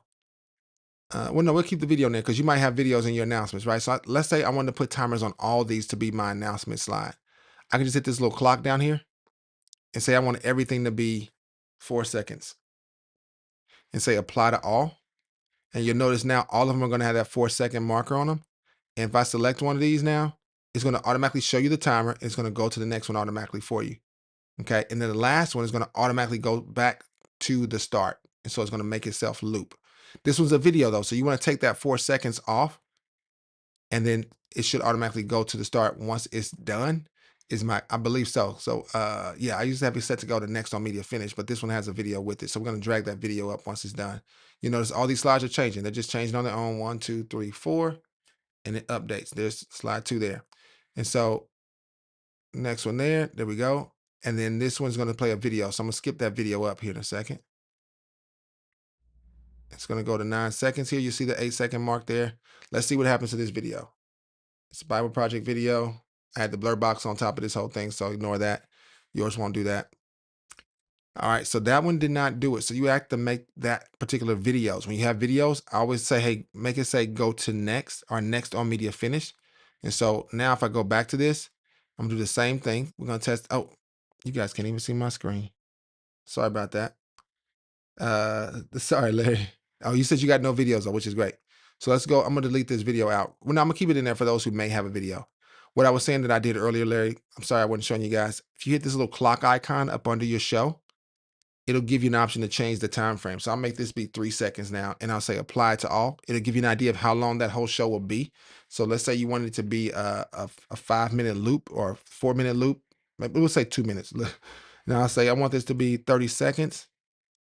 It'll show you that's going to make it 3 minutes. So I'll say, okay, let me do 20 seconds per slide, and that'll make it be 2 minutes right there. Okay. So I'm not going to do that for now, but you'll be able to see it on all of them. I'm going to do 3 seconds just for the sake of time. And say, okay, it's going to be an 18-second show. And we'll go there. And you'll notice now when I select this first slide, this is what your audience is going to see. It's going to automatically go to the next slide for you every 3 seconds. Okay. This one has what King Solomon is talking about with some items where it's going to go from one line to the next line. So you see it jump from 1 to 2, trust God, right? It's going through there and it's almost done. Okay. It's going to go through the next set and it's looking at each line as a separate slide. All right. So this one has a video playing and it's going and it automatically switched up. I had it set to that 3-second mark though. I'm going to take it out to 3 seconds on the video. Let's go to this one again real quick. I want to see that video play out and see if it'll go because I added this next on media finish option. Let's skip up here. It's got 16 seconds left. You can see that there. And when it gets done with the video, if you wanted to add a video to your looping announcement or looping show for your intro countdown or something like that, you could easily do that. And I believe you have to do next on media finish on there. And you'll notice that it did. Nope, it did not update that either. I wonder why not. You'll probably have to put a special countdown on this one to say, hey, I want it to be whatever the length of that video is and make that be the next slide timer. And you wouldn't need these 2 things on, okay, for your videos. But for you, Larry, you wouldn't need that. You can just, I'm going to delete this whole video. You can just say, hey, I'm going to click this clock and I want these to be 4 seconds. And you can say reset and say apply to all. And you'll see, excuse me, it'll add a loop back option automatically when you hit that clock. Okay. for any of your images you got. So your JPEGs, your PNGs, all that will automatically be there.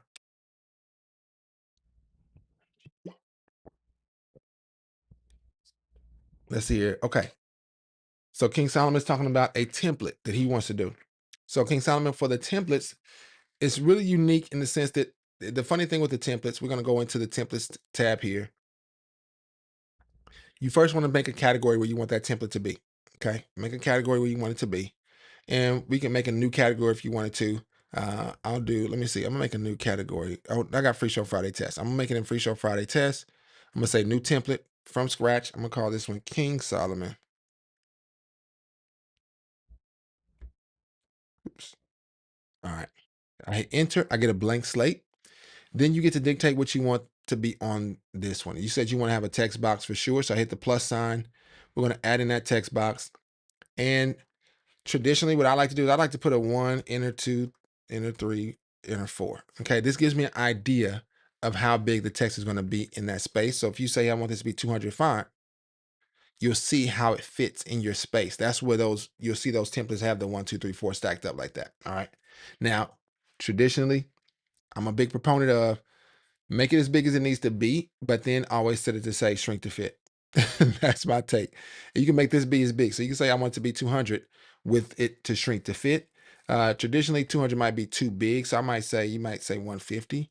That would be safe. So it'll default to be 150 if it can fit in 150. But 4 lines, most likely you're going to need to make them fairly small. But that's only because some lines are going to be longer than others is the way I'm thinking about it, at least, right? So we'll keep it at 150. Keep it at 150. All right. That doesn't look bad in that text box. You can customize the size of this to be as big as you want because now we got it set to shrink to fit. So I can make this shorter and I'll bring it up to be centered up like that. And let's see here. If we want to do anything special with this box, I can go into the CSS and you can see some options there. But I can also just go up here to add a background to it. Maybe I want to just add a gradient background to this box itself. So it'll look like that. And it'll be there just like that. I've never made a piece like this. So I'm gonna add some padding to it so the text doesn't go to the edge of the box. Okay, so padding, you'll see the inner box kind of shrink in to make it say, hey, we're not gonna go to the edge, we're gonna go to this blue edge now. And then the corner radius, I like rounded corners, so I'm gonna make it be rounded to there. And now we've got a template. Okay, it's got a purplish, orangish, pinkish hue to the text and no background, but this is going to go on top of whatever is there. So what I might do is I might say, hey, I'm gonna make this have a little bit of an opacity to it. So I want it to be a little transparent. So we'll say 63% transparent. So it's a little bit see-through. Okay. So if you do put a background with this template, you'll still see that background in the behind it a little bit. All right. So that's there. And we got this template. That's great. But we have to apply it to our actual output. Okay. So this is where you got to dictate where the number of lines is going to play a part because you don't get to dictate that from the template, at least not that I know. Let me double check. Let's see. I'm going to go over to this more options. Never mind. Here we go. Max lines per slide right here. Type in 4. Okay. For this particular slide, this template, we're going to max lines per slide to be 4. And it says break line if longer than the set words. You can do that if you want to. Set a number of words to be across there and it'll automatically break it into the next line. I just do shrink to fit, but you can do that and you won't need shrink to fit potentially. But yes, so you would hit that little option. So I was in the items. There's a little caret or arrow pointing out over there. That's where you would dictate for this particular template to always be max of 4 lines. And so it's that simple. So if I go back to my show, I don't have a lot of songs that are that allow 4 lines. So I'm gonna go to my songs and I'm gonna make a new show and I'll say washed. I'm gonna look for a song called Washed. We'll do a web search and I'm gonna look for this elevation rhythm version. I'm gonna turn off my default, which is 2 lines per slide. This is where I typically would do it with my slides. I'm gonna turn that off to where there's nothing there. And I'm gonna say create washed, but I'm gonna delete this contributors, which is great. 10 people vouch for it. I'm gonna say create, boom. I got a lot of lines in there. Now I'm gonna go to that template we just made. I'm gonna go to my templates. I'm already there. I click on that and it automatically defaults to making it be 4 lines per slide. Now it might look like it's more lines, okay? Let me go to my output. Let me go back to my output. I got a style on my output. So I'm using the default style right now. Let me turn that off. So this style has max lines per text box at 1. I'm gonna turn this off, so it's not gonna do anything, but it still shows up like it was. I had it doing the faded thing.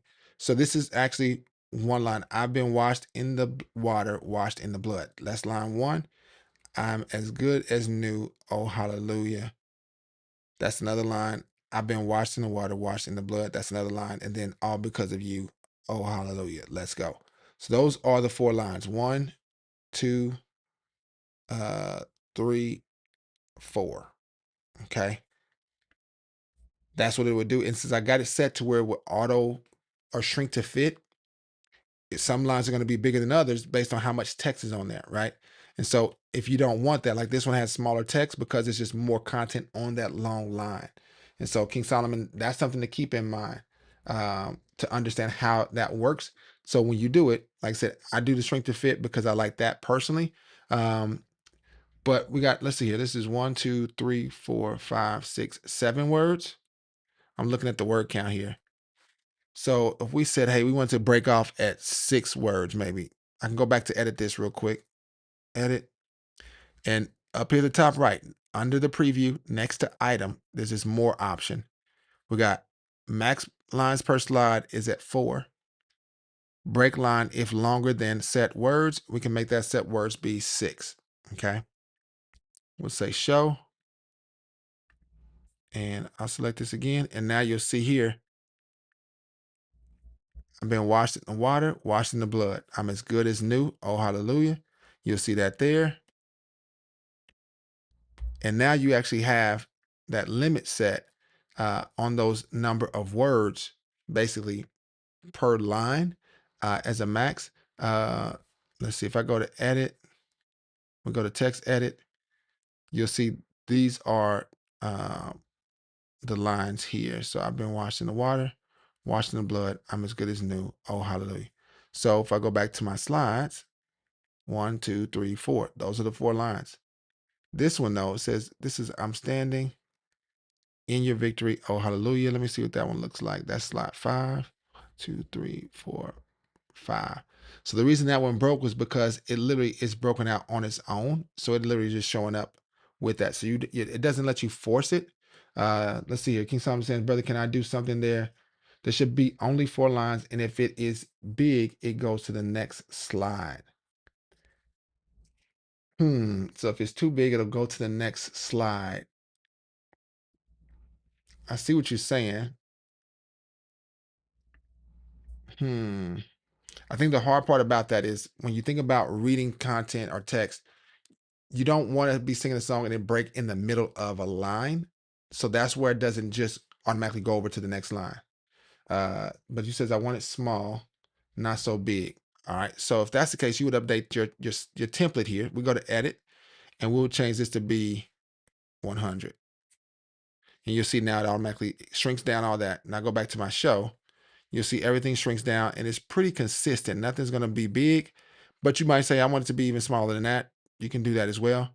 I can right click. Let me see. Let me make sure we got it. Everything's that small. It automatically updates. I'll go back to edit. Maybe you want it to be 75. Go back to our show. Everything shrinks down even more. So now it looks like that.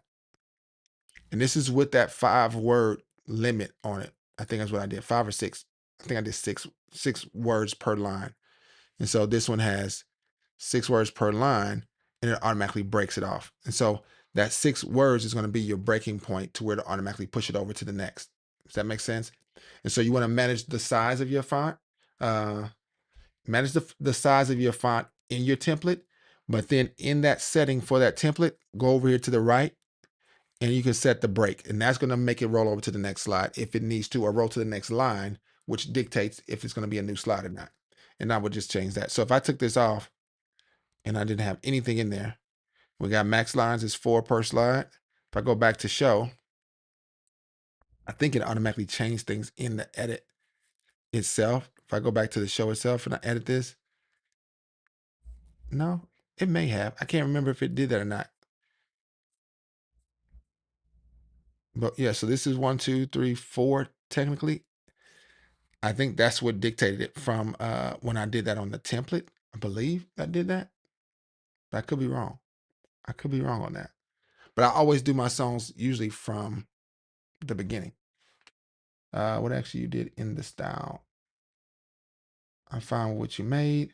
What did I do in the style section? So in the style section, I went to my settings. I went to styles. I actually had my style set to do something different. So this is max lines per text box for the whole output. Okay. This is something that you asked about making a template. If you can use any template, but when you set this, it'll automatically do that for you. You can say, hey, I want to set a custom value to say I want to have only a certain number of lines per slide. So if I said I want to have just 2 lines per slide and I got it set to show as faded, I can turn it off to where it won't show at all. And so now if I go here, you'll see that the audience is going to see just 2 lines per slide. Arrow through, they're going to just see 2. Arrow through, they're just going to see 2. I'm using arrow keys. But in FreeShow, you're going to see that there's 1, 2, 3, 4 lines on this one slide. But when I arrow to the right, it's just going to show you 2 at a time. That's what that little blue box represents. So that's another way to do it, to where you don't have to manage your templates individually. You can make your templates however you want to. But on your style, and the style is going to dictate the whole output. Everything that's coming out of here, you can say, hey, for this default style, I want everything to be max 2 lines per slide. And it'll just automatically give you a breaking point for it, which I think is really cool. That would be my first suggestion to you, to say, hey, just do that. And then you could set it to be 4 lines if you wanted to. It just does not, I'm trying to think what the downside of that might be. The downside of it is if you don't do shrink to fit, you still could run into, let me see, I'm going to do edit. Let's turn off our shrink to fit. We'll say none. I'll go to the show. We'll go there. We'll go there. So I got that on. I don't have any extra breaks in it or anything like that. That would probably be the best way to do it, is to do the style, to just set it. I'm just looking to see if anything would run over. Like I said, I'm so used to doing shrink to fit that that's what I typically do, but that's not something that everybody wants. Everybody doesn't want their font sizes to change, and I get that. I respect that. But yeah, so you can do it with just your style and set the max line. So if I said, hey, I want this to be 3, let's say 3. I know you said 4, but we can do 3 lines, and notice what happens here. This is the downside of it, I guess, is it'll do that, and then it automatically has this one all by itself. That one is as well. Okay, because they kind of fell off of the breaking points that were in there. Okay. So you'll have that from time to time where it's going to just be like one line in there. All right. Hopefully that answers your question, Solomon, and give you some ideas. It says, these style thing is complicated, brother. I will let it be default. Some things I forgot to change the slides during worship, so 4 lines is enough, I guess. Or what do you recommend? Like I said, the simplified version for me is shrink to fit. That's what I would say. I would say go to your templates and just set that text box to be shrink to fit, and you should be good to go no matter what. But you can go back and I would set that style as well. Like I said, I like 2, but you can say I want it to be 4. You can make it be 4. We can close it off. And now everything gets updated to some degree, but it still shows that breaking point here, but it's still going to be one by itself. So I prefer the 2 lines per slide. So you'll still see that by itself. And everything that we're doing, this doesn't change the way this is broken out here on the actual default importing of the song. When I created that web song part, let's see, it says you paid it all upon that tree. I don't think it did. Let's see, I'm gonna put that as 1 line. Let's see. You got me running out the grave. Let me put that in there. Maybe it broke that up, but I don't know if it did or not, because I didn't scroll down when I imported the song. But these page breaks won't matter. I'm as good as new. Oh, hallelujah. Okay, so if I go back to show, we cleaned up some of those one-liners that are kind of floating, which I don't like. I don't like to have them 1 line floating around, but you'll see that there. But like I said, to me, that's the toggle is going to be between your shrink to fit on the text box in your template, and then your output style to dictate how many lines you want. And so King Solomon says, I typically Want to show all the lines of the verse one slide and all the slides, of course, on another slide, but sometimes the verse is long, breaking into 4 lines. Any feedback on this? Yeah, I think that is a very simple way to do it, but I think it makes it hard for the audience to see it.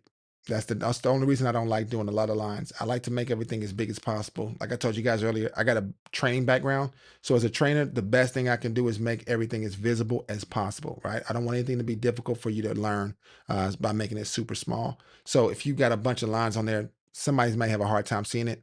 And for me, that breaks the goal of what my goal is, to make it visible. Okay. Let's see here. Is it wise to display your logo during songs? Um, I'm not gonna say it's a bad idea or a good idea. I think it's gonna really just come down to preference. I know for me, I've been in churches and served as a part of the media team, and they had the logo up the entire service, and that's completely okay, right? I would say that's completely fine. So I would say it's not about wisdom or not. It's just about a preference, just a preference of which one you prefer. Let me go up. I think I might have missed a few. Okay. See this? Please share your how. Okay. Please share your how so I can ask the media team to watch Free Show in action. Let's see what Tony he was talking about here. I'm guessing you guys are all talking about me not showing my screen. Oh, let's see here. Because I'm trying to do like announcements. Okay, for the lyrics of the song. Okay, take your time. No videos. I can't see. Yep. Okay. Don't forget to go to the beginning action on the last slide if you want it to loop. Don't forget the go to beginning action on the last slide if you want it to loop. Going back to that loop question that Larry was asking about. If you hit the little clock at the bottom here, it'll automatically add that, go back to the beginning for you. Okay. But if you do them individually, if you right click on each of these and say, hey, slide action, next slide timer, it's going to make you have to, on that last one, put this option for go to start. Okay. So the simple way, just hit the clock. It'll apply to all and say apply to all. Okay. Let's see here. Oh, cool. I didn't know it added automatically. Oh, types too quick. Okay, so he figured that out. Let's see, we are in ATL too. So if you like, you can come on by and see what we do. Mr. Terry Ray and Tony Mobley linking up. I love it. I love it. The community in action. Let's see here. I want small, not so big. Yep. That's just a difference of preference. King Solomon, I know I prefer things to be super big so everybody can see it, but it not being too small is okay too. It's totally up to you. Oh, and Go Franz 26243. Let us know where you're joining us from, my friend. Thanks for jumping in on the community. He said I removed the default style. Yeah, I had a setting in there from my the way I had it preferred. Tony, Gary, can you talk about pre-planning with Free Show and fixing things in the moment? Absolutely. So pre-planning in Free Show, very, very cool. Tony Mobley's a very, very he's got a learner's degree, I would say, in terms of him being in education. He's a great learner too. So he's coming at this from the perspective of not just how to learn it himself, but how to teach other people, right? So for the planning part of this is where it gets fun because you got a lot of flexibility with Free Show to plan, especially if you exercise or use the cloud sync feature. So you can work on it at home, prepare all your shows, right? So what I would say is working with your team. So usually the media team doesn't stand alone. We're connecting everybody. We're connected to the speakers. We're connected to the worship leaders. We're connected to the prayer leaders. You're connected to the announcements people. Whoever it is going to be going up on stage, they need to talk to you, okay? A lot of churches will use Planning Center to do that. With Free Show, you can actually use B1 Church to do that, where you guys can all log in and plan the service and have that outline. Completely free, really cool tool. And I'm going to talk for a little bit. Sometime I'll jump back to this. But so you can, the planning part of the service is going to be really intermingled with the different teams. So you guys got to work together for that. Free Show does allow you to have some accessibility to build shows out or services out in B1 Church, and or you can work on it in Free Show if everybody wants to work in Free Show. B1 Church is cool because it allows you to do different things. I'm not an expert at it, so don't get me wrong, but it allows you to do it without everybody using Free Show. Okay, so your worship leader doesn't have to use Free Show, or your pastor doesn't have to use Free Show. They can just maybe send you a file or put it into B1 Church as the order of service. But for you as a person that's on the team using Free Show, You're going to get these emails maybe. Maybe you don't use B1 Church or you don't use Planning Center. You're going to get emails. You're going to get some type of information. Some churches, I know that the pastor sends them a text message of all the notes they want, all the scriptures they want to use. They get a text message. You take that text message and you create the show. All right. Now, what I recommend for your shows is to make a template, because a lot of services are going to be pretty consistent across the board each week. Okay. You're going to have a lot of consistency across the board for traditional worship services. Right. And so what you can do is you can go over here to the left under the projects column and hit the plus sign. And in here you can add, what I would prefer you add or recommend is creating a project template that's going to be your set and forget. Okay. So I'm going to call this Tony service, and you guys can chime in. Tony, what's a traditional flow of your service if you had to have main sections, right? This is the planning process of the program. Let's see here. While I wait on Tony, I'm gonna go ahead and look at some comments. Tony, let me know your main sections you would have in your traditional service that you guys currently have. All right. Let's see here. King Solomon says the style thing, typically I want to show all. Okay. Brother, we have not very big hall for church. I mean, 80 to 100 can sit at a time. So what do you recommend?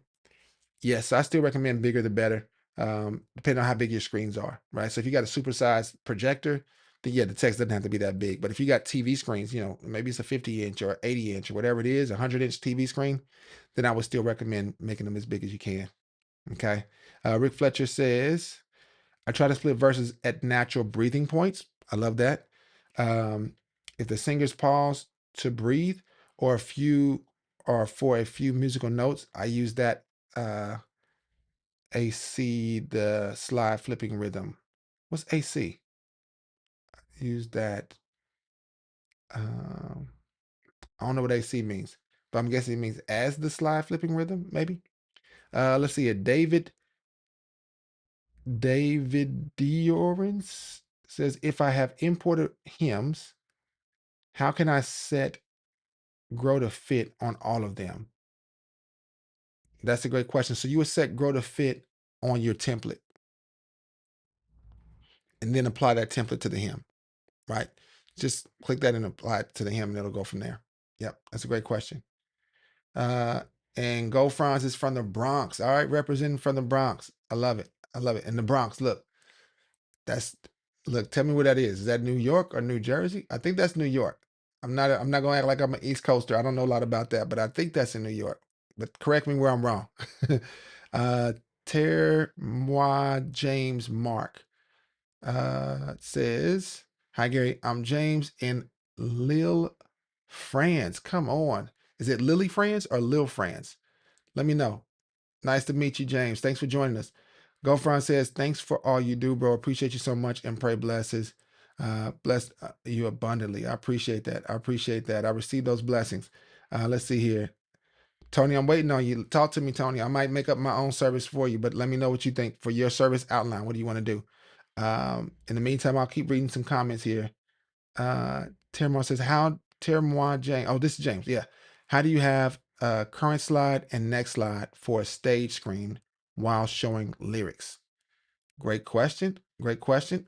Don't let me forget that question. I just got Tony's answer here. He's got a welcome to service, a opening, song, prayer, scripture, song, praise, sermon, and then announcements. So we're going to make Tony's show real quick.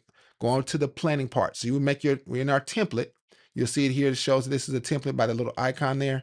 Hit my plus sign. I'm going to add a new section to this template. The first section is going to be called welcome. And I'm guessing there's going to be some kind of slide there. And if there's not, we're going to make sure there will be one. Hit the plus sign again, add a new section. We're going to call this, let's see here, opening song. That's another section, right? Another section is going to be prayer. Oh, I got to type that in there. We'll do prayer. And then hit the plus sign again, another new section. Let's see here. Scripture. You can do that as scripture here, just like that. We can do another one that's going to be song, praise. And so I'll just say praise song for now. We'll say plus sermon. All right. And these are all just breaking up the service so you can actually add in different things you want to really easily. So I'm going to say announcements. And this is for everybody. This is going to be super helpful for you guys, hopefully, to outline your service. And we got testimonies. Uh-oh. All right, testimonies locked in. Now, I like to change the color. So I'm going to highlight over all these. I just dragged from the bottom and just change the color. So I'm going to make this all be a different than black. So I'll make it be, oh no, I think Tony's colors for his church are going to be this kind of like a maroon. So I'll make all those be that color. You can change them to be whatever color you want. But inside of each of these now, we're going to add in a placeholder. Okay. So I'm going to say a placeholder here for the welcome opening song. I'm going to add another placeholder, and a placeholder just represents a show. Okay. So prayer, I'll add another placeholder, and it's going to represent a show you can make whatever you want in the future. Okay. Scripture, that one's definitely going to change. So we definitely need a placeholder for that. The praise song, that's going to change as well. We'll add in a placeholder for that. I'm just hitting that plus sign at the bottom. For the sermon, this one might have multiple slides, but I'll keep it just one show. It might have multiple shows, but you can do as many as you want to there. Announcements, this is kind of a simple one as well. One show, you can add multiple slides to it. Same way with all these testimonies. We're going to add a placeholder for that. So now you have your basic outline of your service. And I can go back now. So I got my Tony service, and it is actually down here as a template. So when it's time for service to begin, or time for me to prepare my service in terms of inputting those items, I can go and hit Tony service, and I can pick the date that I want this service to actually begin. And this is going to be for this coming week. What's that going to be? The 30th. So we'll say instead of 8:28, we'll say 8:30 on a Sunday. And it automatically brings in all those blank ones there.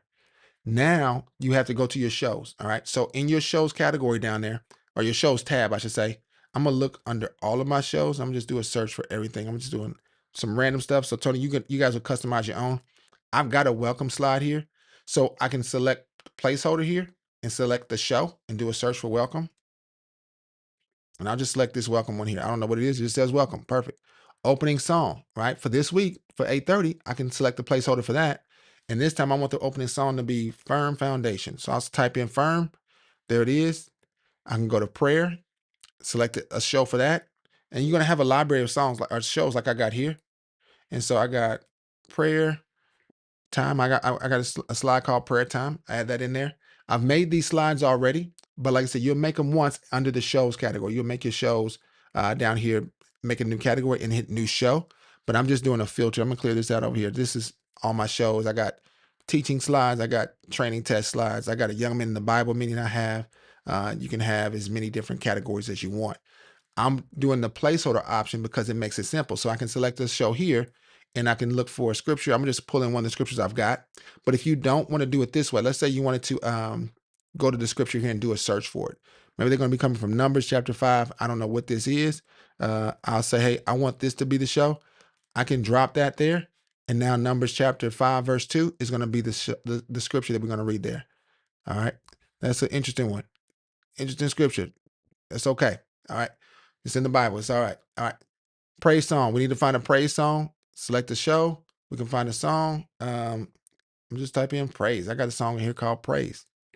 All right. Sermon. This is going to be one that you probably will need to make those specifically each week. So you might go into your shows, go down to your new category if you don't have one.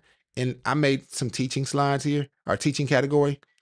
And I got a bunch of different slides here. So I can say, I want to put this, what are slides as my teaching or the sermon, right? Yours will be a lot better than this because it's going to be pertinent from what your pastor has. But I'm just adding a show in there. Okay. For your announcements, I think I got a slide or show called announcements. So I can add that in there. Boom. Got some announcement slides. And then I have my testimonies. I don't think I got a testimony show. Let's see. Testify. Yeah, I don't have that in here, but I'll do just another welcome. We'll put that in there. Oh, I got welcome slides for Tony. We'll put that in there. All right. So that's how you would prepare. And then when it's time for service, you'll be ready to rock and roll. And you just go through your service from here. Another cool way to do this is to change your view. You can say, I want to toggle the focus mode, and you'll be able to see all of your slides. Okay. So I can say, I want to go start here, and on the arrow to the right, it'll take you to your next slide, arrow to the right again. And we just went from one show to the next. And your person that's leading your service can go through the entire show. I said the whole entire show, the entire service. This is a whole song down here. Then it gets into some prayer time slides and so forth. You can arrow through and go through the entire service just like that. Okay. So that would be my recommendation beginning with Free Show is to make a project project template. I'm gonna change my view back from focus mode. But what we did was we went to our main project page in the top left corner in this column, and I hit the plus sign and I made a project template. For most of you all, if you're using this for traditional services, that's gonna be the best place to start. All right. So somebody had a question. Let me go back up before Tony's question. How do you have a current slide and next slide for the stage screen while showing lyrics? Let's talk about that. In this program, we got 3 main pages. We got the show page, the edit page, and the stage page. All right. I hit the stage page. You're going to see all the different stage options you can get. You can go to my website, GaryBJr.com. If you don't want to do the steps that I'm about to show you, you can download the Confidence Media System. It'll include a blueprint of what I just showed you guys for a project template, but it also will include confidence layout that has like 8 different confidence monitors that I've already pre-made for you, which are like stage displays. All right. And so you'll see all these down here. All of mine are going to have some buttons for you to actually navigate between next and previous slides really easily, which is really helpful. So you'll have that option built in to all the ones that I make that are a part of my confidence system. You can download that. Like I said, go to my website, GaryBJr.com, and you can do that. Man, you got to be kidding me. I did all that and y'all didn't see none of it. Man. All right. I recorded it. I'll show it another time. I can't believe that. All right. So, and you guys are trying to tell me, I'm sure. I knew it. All right. So let me go back real quick. So you guys heard everything I said earlier, but in this project column on the left, we're going to hit this plus sign. And you're going to select a project template. When you do that project template, I just named it Tony. I'm not switching to my main display ever again. That's getting on my nerves. I keep forgetting to do it. And I don't know how to make it. I can't make a trigger to make it automatically go back just because I don't have a time that I always will do that. But I'm going to call this Tony template 2. Okay. It's automatically blank, but you're building out your order of service. And so all you're doing is hitting this plus sign. You're going to hit new section. And I think Tony's opened up with a welcome, right? Lock that in. New section again. Let's see. What else did Tony say? He had a opening song. We'll lock that in. We'll hit the plus sign again. And I'm just adding a new section each time. And we'll make another one called prayer. And I won't go through all of them, but you'll see how you can do that. You can easily just add as many as you want to. Then I can highlight these and I like to change the color. Like I said, I know Tony's church colors, at least right now, are kind of like this maroon or burgundy feel. So I can close it out. And now my section headers are a different color than just plain black. Okay. That's going to be helpful because when I go to welcome, I can hit the plus sign while I'm editing this template. So we're creating a template. Okay. I get this plus sign and select placeholder. What that does is it gives you room now to say, okay, I've got a placeholder here for whenever I want to change my welcome show. I can always just add a new welcome show right there on that placeholder. For the opening song, same way. It's going to change each week, most likely. So you add a placeholder and do that. The opening prayer might be you're putting the name of a person in, or maybe you're just making a slide that says prayer time, and you just have the person that's going to be praying. You tell them that they're going to be praying, right? You do that for each of your sections of your service. Okay. Now that you got that, you can go back and you have this Tony template 2 here. Okay. Now earlier I did Tony service, and this one looks like I hit that Tony service template down here under the templates section.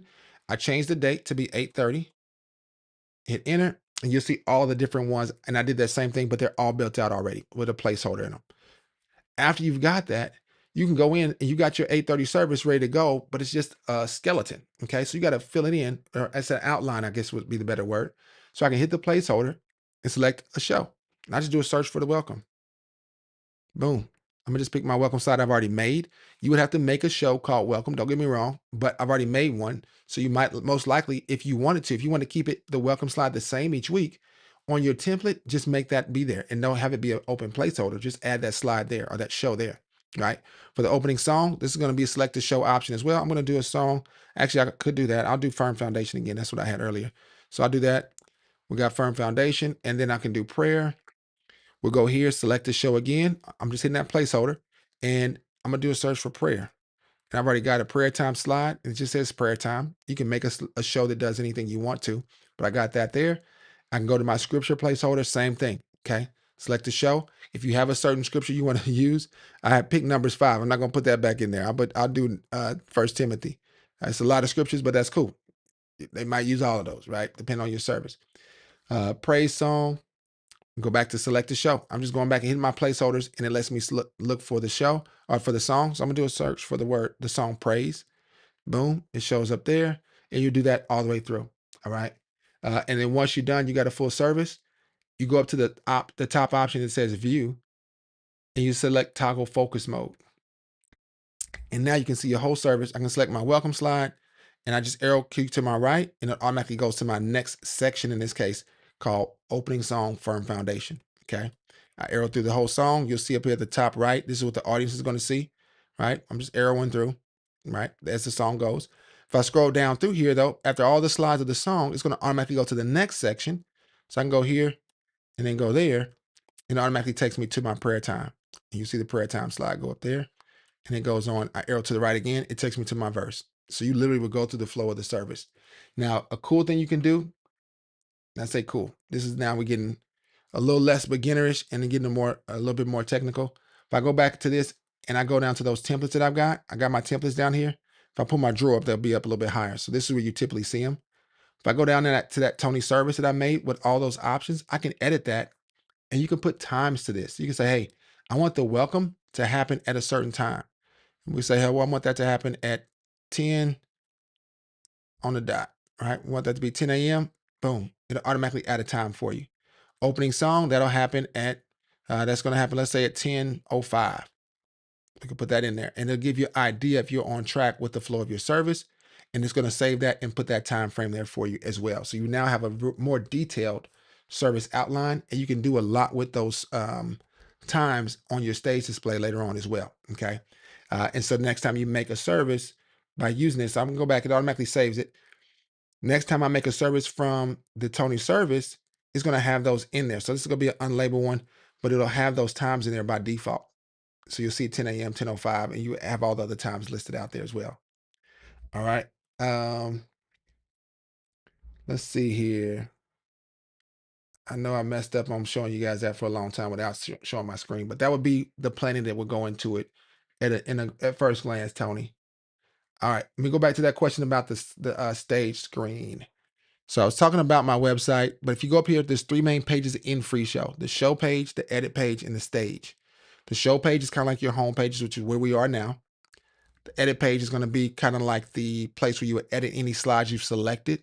And you'll see your recently edited items here. I've edited special effects and shows and templates. All that stuff is here still. So I can go back and edit some more stuff. This is a template for King Solomon we were working on. I can select that and it'll show up on my edit page, right? Then you have this stage page. This is where all your confidence monitors are going to live, right? Or all your stage displays, right? Now, what that means is you can have as many layouts as you want to, and I've got a load of them, okay? What I was saying earlier was all the templates that I make for the confidence or stage monitor that you can get off my website under my confidence media systems. There's about 8 different systems I made for teaching notes, teaching stage with notes, worship stage, let me see, anything that has these buttons with it. Scripture stage with notes, scripture stage. I don't know what the difference. These are 2 different ones. One, well, it looks like they're duplicates, so they're just the same thing. Teaching stage with notes, scripture stage kit, a scripture stage without the notes. All kinds of different options you can pick from when you download that confidence monitor system. That's a media system. But if you want to make yours from scratch, we can do that as well. All you do is go to the bottom left down here and select new layout. And we got an option here. And my friend that asked that, James, this is James. Yeah, that's right. So I'm gonna go to James stage. And it falls in the alphabetical order. So these are starting with C. There's James stage there after in the lab stage, right? So from here, James, you want to hit the little plus sign at the bottom and select slide text. And that means whatever's on the slide for the audience is going to automatically show up there. So I click that one time and you'll see there it is. The slide text is showing up. You can put it to the left, to the right. You can put it at the top or the bottom. Typically, you want to go in order where this is going to be at the top or to the left. I'm going to make it go across the top. And then you want to put in another option for your next slide text, is what I think you asked for, right? Let's see here. Where's that at?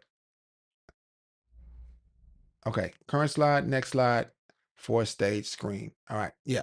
So while showing song lyrics. So we got the text. We're gonna do the same thing. Hit the plus sign, add slide, next slide text. It defaults to update for you dynamically. So it's showing the next slide text. And if this is all you want, right? You say, this is all I need, I'm good to go. You can select each of these and go to the text box option and say, hey, I want to include the media, right? And I also want to keep the style because I want it to look like it does, and I want to include the media. You do that for both of those, include media, keep the style. It'll automatically format how it's going to be on the actual slide itself. And now I need to turn on a stage. So I'm going to turn on my James stage. So I got to go to my settings. I'm going to go to my outputs. And you want to hit a new stage, right? If you don't have one, you're going to have to hit that anyway. I just hit that little plus sign at the bottom right, and you're going to select stage. And I'm going to pick the one that's James stage. And there it is right there. You'll pick if it's going to be an HDMI connection or a Blackmagic connection, or if you just want it for a network, right? If it's going to just be local, you can do it that way. So I'm going to select a physical HDMI, and I'll say confirm. And now my stage display looks like this. Real simple, real easy. I think that's my approach to it, but that's under the stage, and we got our text there. Now, personally, I usually won't put the media in there. I would take the media out, and I would take the style out, and I would make it to where it automatically be as big as it can be. That slide text is designed to actually grow to fit, to be as big as it can be on that stage display, so it can be as visible as possible for those who are going to be on the stage watching or looking at this from in the back of the room or in the back of the room. All right. Let's see here. Let's see. King Solomon says, brother, do you have any idea? Like, I want to also export the slides of the lyrics for the singer so they can sing from those slides. Yes, export the slides of the lyrics. You want to print these out, or do you just want to send them something? So let's talk about that. If I go back to my show, let me go to one of these I just edited. I think I did one 8:30. Let's see, something's in here. Yeah, this one has stuff in all of it. Perfect. So you got some cool options now with FreeShow to actually share with your media team or your worship team. So this has the whole service. I can hit these little 3 dots above the service, and I can say copy data URL. So I can copy that. I can go here, and I'm just going to paste that URL in. Hit paste, and check this out. It brings me to the entire service online. You can just send them a link to this whole thing. Okay. You can make it a bit link if you wanted to as well. It says show contents. I can hit that, and now I can see each slide. If that's helpful for you, this might be more helpful for your media team, may not be helpful for the worship team. I'll show you how to export that as well. But you can see this here, and this is a web view. So you can literally just share this whole website to whoever you want to, and they can see this whole show. Now it will leave out any images. You'll notice this little graphic icon there. It's just showing you the text. Okay. So I can scroll through, you'll see any text that's in there. Navigating, what are slides, all that kind of stuff is all in there. Any text that I had on the slide is going to be there. All right. So that's going to be one way to do it. Okay. Let me go back. Let me show you what I did. I had a project, and I had this project template that we just made for Tony, and I hit the 3 dots right above it, and I just hit copy data URL. All right. That's one way. It also has another option here for export. So you can just say, hey, I want to export that whole project. Now, this is not going to be the best way to get it to your worship team, but it's exporting that whole project. All right. I'm going to stop doing that. We don't necessarily need that so much, but I'll say, I'm going to go up here and say, hey, I want to export here, and it'll give you an option to say you want to export the current project, or you can export specific shows. I don't have any specific shows selected or selected shows. They're none selected. So I'm going to say current project, and you can choose to make it a PDF or a project. For those who want to see it and you want to print this out, pick PDF, right? And then from here, you can see your different options here, the different layouts. So you can say, I want it to be plain text. It'll look like that. You can go down and see the different pages, I think. Let me see. It's not letting me go from one page to the next, but it'll show it that way. You can also say, I want to see it as slides. You'll see the slides that way, and you can print this out. And you can dictate if you want to see the metadata. Page numbers will show up down here. Groups will show up. Numbered slides will show up there that way. You can dictate what you want to have in terms of rows and all that stuff, and you can export. Let me show you what it looks like if I were to do just an actual song. So Firm Foundation is here. Okay.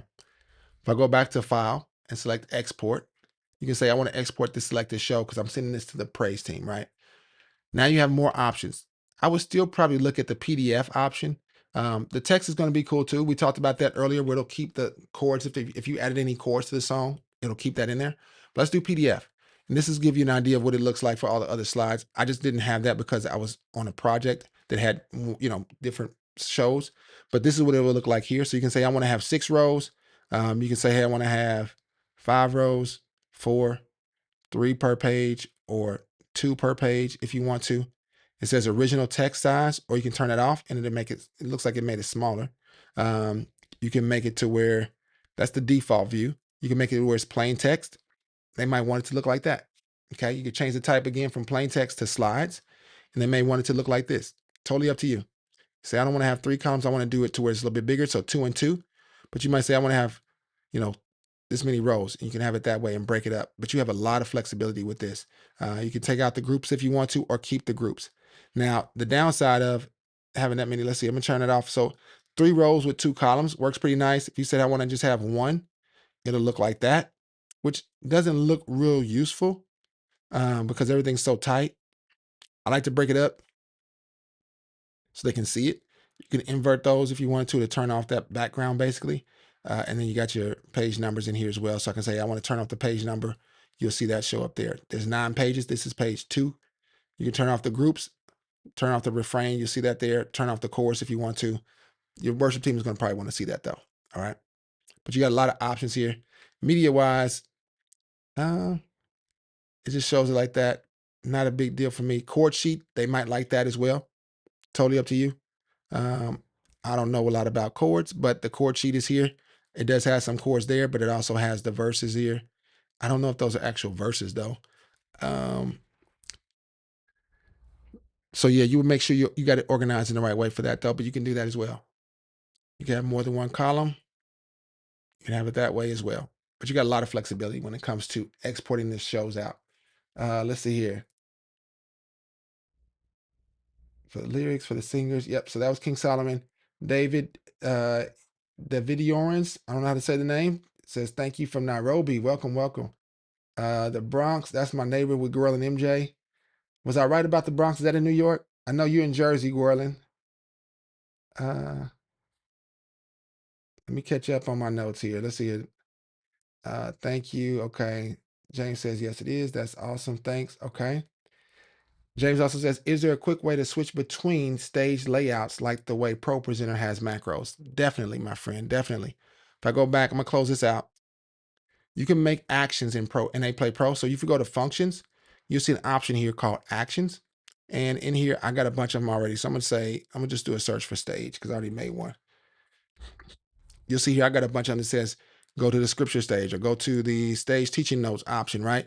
But to do that, all you do is hit new action at the bottom and just type in what you want to call your action. So I'm gonna say stage James. I'll say choose action. And then you got an option here for different sections or different types of actions you can make. And I'm gonna make this one be an output change. And it's gonna be change the stage output layout. And it says, okay, well, what do you want to change? Do you want to change all your stage outputs? And I'll say, yeah, that's fine. I want them all to go to my James stage. Boom. That's done. So now I got my stage dash James. Make that big. And I'll go ahead and say close. Now that we got the stage James, you can drag this onto a slide if you wanted to. You can actually make it be a default for whenever you get to the worship songs. When it's time for songs for worship, you can make a whole category action just for anything that's a song. So anything that's a song is going to automatically go to this start action that I got. And I'm going to call this, I'm going to do a search for James. There's my stage James. I can select that. And so now anytime I go to a song, it's going to automatically default to the James stage, right? Now that's one way you can do it. I'm going to right click and all you do is right click on your category. You can turn it on or off. So I'm going to turn that off and clear that out. I'll show you why that's how it works with the actual macros. So I'm gonna go back, I'm gonna go to my settings and change my layout for this James stage output. Is set to that. I'm gonna put it on current and next slide text. Okay. So right now, this is what the audience sees for the default stage as it is. If I go back to my show, and I take that James stage action. So under my functions, I'm gonna just do a search for James. It's a little bit easier for me to find it. There's my James stage. I can make that be on this song. Okay, so now I have this action or macro on this song. So what I want you to do is pay attention to what happens down here. So I can say, hey, I'm ready to start this song. I'm gonna click the song, and all of a sudden, the layout changed for that stage. Okay, you could easily do the same thing by just clicking it if you wanted to, but most of the time you want to apply it to a slide, and you can just drag and drop it. All right. Let's see here.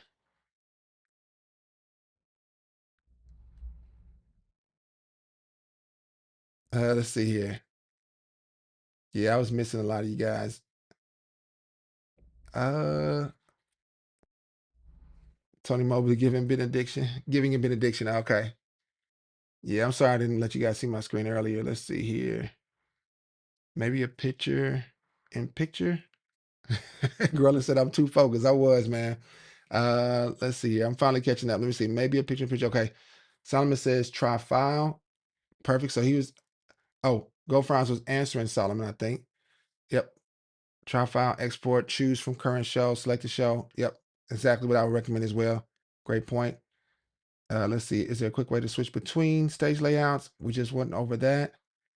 Yep, no problem, James. I see you said many thanks. You just changed the game. Yes, indeed. Free Show is a game changer, my friend, especially if you use Pro Presenter.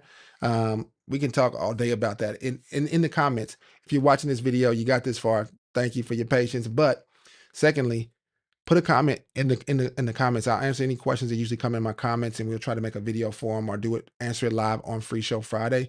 Ask me about things that you want to know how to do from Pro Presenter in Free Show. If you're using Pro Presenter currently, I'd love to have a conversation with you and show you some things. All right. Can you also explain this export part? For example, oh, let's see. King Solomon's. Is there a quick way to? Okay, King Solomon's brother. Do you have an idea? I want to export the slides of the lyrics. We talked about that. Yep, we talked about that. Okay, James says, for example, I only need the next slide option while showing lyrics, but not when showing scripture. Yep, so you would make a different stage display for your lyrics or your songs, make another one for your scriptures, and then I would just make yours be for your categories. So all your scriptures will go into the same category under scripture, and then all your songs will go into the same category under songs, so you can automatically default that to change automatically. How would you quickly switch between the two layouts in the same output screen? Yeah, it'll automatically switch for you. Yeah, he said woo woo woo for sure. All right, so breaking down my understanding. Both are in New York. Come on. Brooklyn and the Bronx are in New York. Got you. Now, Gwilyn, wait, you in Brooklyn? I thought you were in New Jersey. I messed that up. My bad, my man. All right. So James says that's so cool. It is indeed. I completely agree. I completely agree. All right, you guys, we've been going for almost 3 hours at this. I think we might have more views than we ever had on any one, but I think I might have gone longer than I ever have as well. So thank you guys for jumping on, sharing this with people that you know. We didn't get to go through all the updates. Okay, so Grilling's in New York, Brooklyn, New York. I don't know. I think the MJ at the end makes me think New Jersey. For some reason, I'm thinking it's NJ, but you're right. So Brooklyn. You've told me that many times, so forgive me. All right. I want to go back. Let's revisit some things just to make sure you guys are aware of as many updates have changed with 165, because when you update to the full version, if you skip the betas, that's great. But when you update to the full version, you're getting a combination of all the beta changes. And so one of those big beta changes was RTMP multi-destination streaming. All right. Came in late. Hey, that's okay. T said, what's going on? T said, John Mark. John Mark in the house. Welcome, welcome, welcome. We're not done. We're not done. We've gone over a lot of the updates of all the betas because 165 is officially out.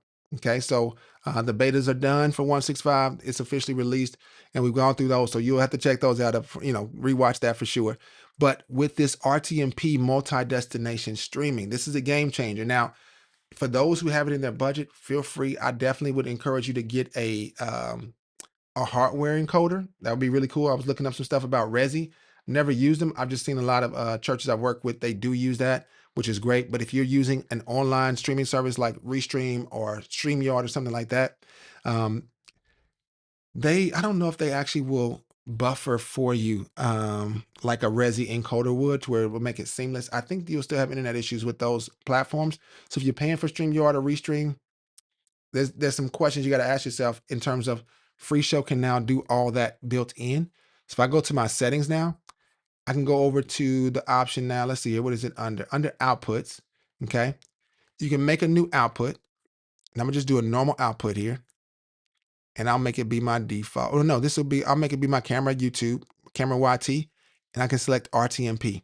Okay, I've already got one, but I'll do it again so you guys can see the full process. This does not have to be a physical output. It can just be a simple network output.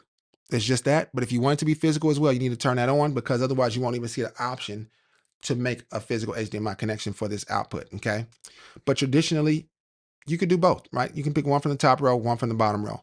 But I'm gonna pick RTMP, and this is gonna represent your YouTube and your Facebook accounts, Twitch as well.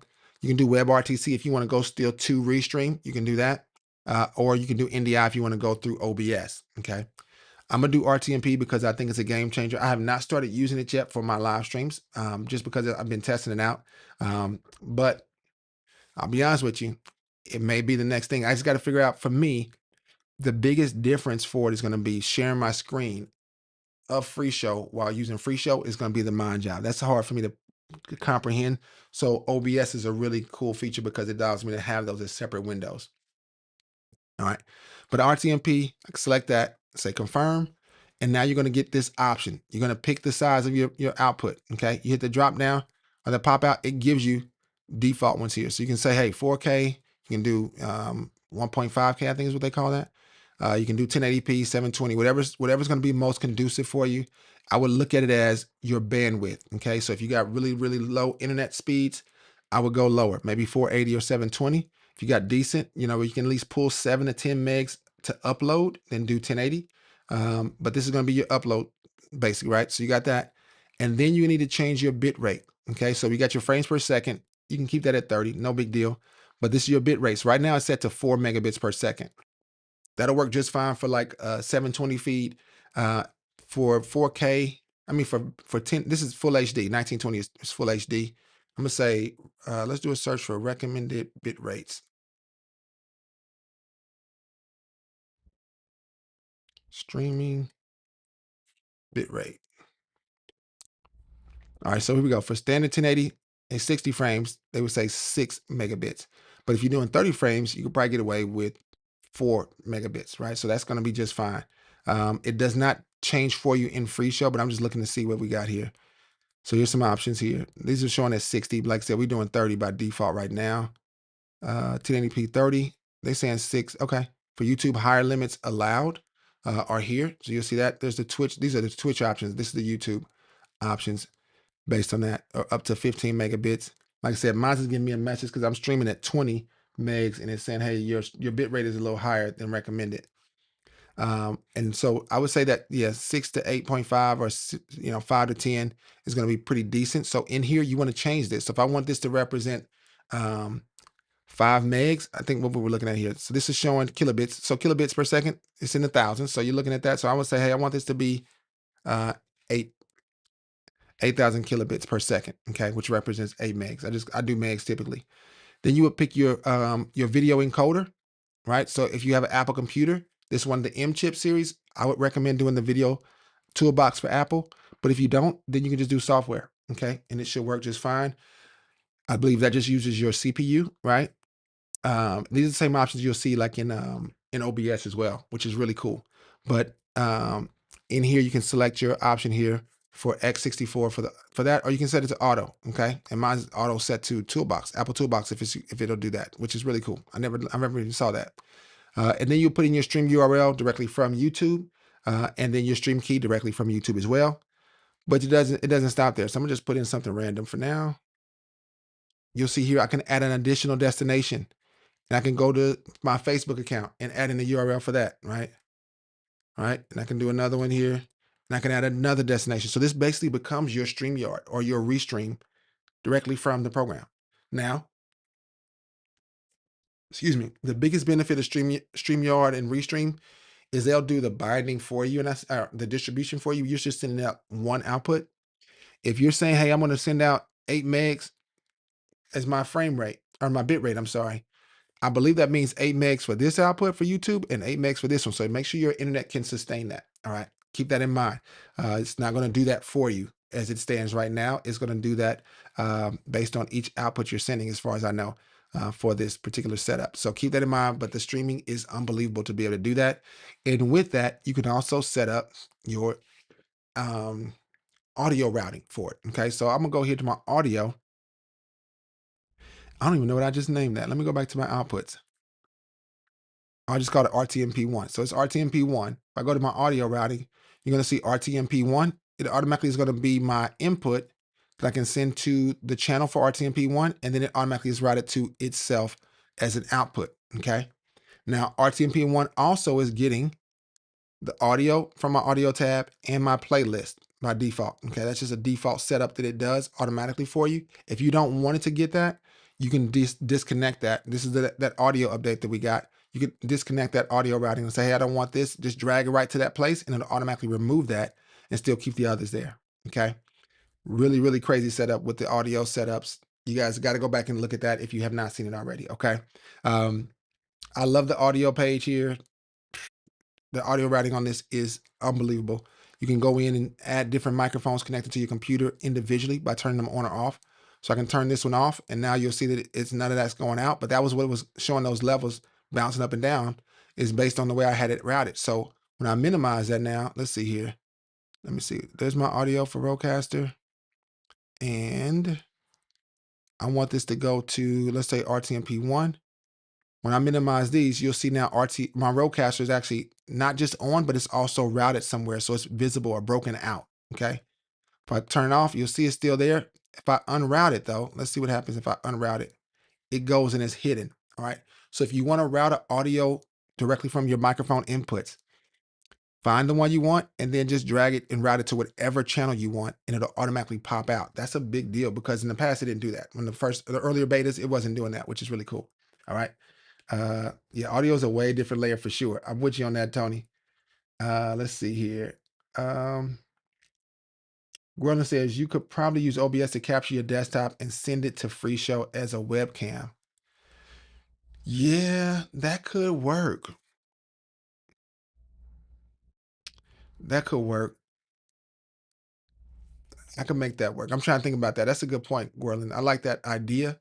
I want to do it to where I don't have to run two programs. So that's my ultimate goal. Is that I don't need to run OBS and FreeShow. So I want to make it to where I can do that. And there's definitely a way to do it. It probably would just be me making an action to set a certain output. And that's what I would probably do. But I just got to figure it out. We'll figure it out though. Let's see here. Gordon says, what would you recommend minimum computer configuration, CPU, GPU, memory, etc., to run all those features added to FreeShow? I can only give you the minimum is what I already use, and I know it works well. It's a M1. I got an M1 Pro chip, and it works really well. You can find those. You won't be able to find an M1 Pro for a Mac Mini. They didn't do the Pros yet. I think the M2 Pro Mac Mini is available as well. Let me see here. What I would say is a minimum on any Mac that is a M chip anything. I would say, let me see, Mac Mini iterations is what I want to see. You want to make sure to have at least 16 gigs of RAM. Okay. So I'm going to say M series. I don't want to see all the old ones, but I just want to see the M series ones for sure. All right. So let's see here. So there's an M1 Mac Mini, an M2 Mac Mini. Okay. So they didn't come out with the M4s until, the Pro chips until the M4. No, maybe so. Yeah, I think they did. Yeah, here it is, M4 Pro. Let's see, the M2. Why in the world is that so high? That is not normal. That's not normal either. I don't think that's real rates, just for the record, but I could be wrong. They might have been hiked up because of AI. But I would say 16 gigs of RAM on an M series Mac and as a minimum. And then for what'd you say? Yeah, so M series has all the CPU, GPU all on one chip. It's a what do they call it? System on a chip. Is that what they call it? I don't know what it's called, but it's something like that. Yeah, system on a chip. Yeah, SoC. Yeah, it's a SoC setup. So it's on the FreeShow website. Don't remember seeing it. I don't think it is on the FreeShow website, to be honest with you. Just because there's so many types of computers. Like people might use Linux and it has different requirements. For me, like I said, I like to use Mac. Everybody doesn't do that. I know y'all don't roll with Mac like that, so I'm with it. But I do. I like my Mac computers just because they're simpler. Like I said, I'm a simple guy, so I'm not, as much as I like the details of FreeShow, I'm still very simple in my approach to things, and that's why I can understand it a little bit like I do now. Understand it as much as I do now just because it's simple to me to understand. But Windows computers are a whole different ballgame, man. I wish I could give you some recommendations on it. I would say the more RAM, the better, for sure, right? So with Windows machines, if anybody on, like I know Terry Ray, Mr. Terry Ray has got a IT background, and I'm sure some of you guys do as well. I don't know what the base good configuration is, maybe 32 gigs of RAM. Usually for me, I think about it as double whatever it is Apple can do because Apple is a little bit more efficient from what I've experienced. So I would double it. Same way when it comes to the actual processor, GPU and all that stuff. Man, I wish I knew more about Windows computers. I couldn't tell you exactly how that works. But for Apple, if I'm running a laptop, a 16-inch a laptop, it will work pretty good with the M1 Pro 16-inch because it has a decent cooling system, really decent.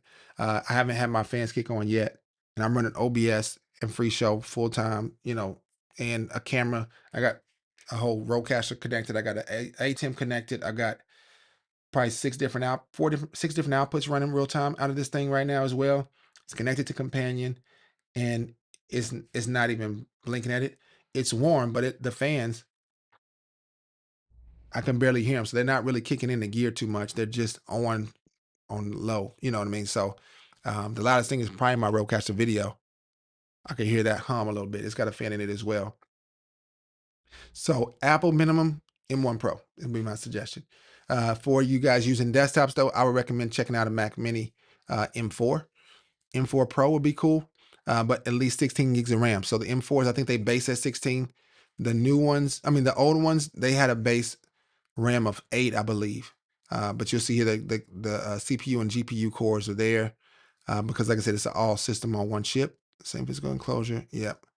But they updated it with that M4 series and changed the game. All right.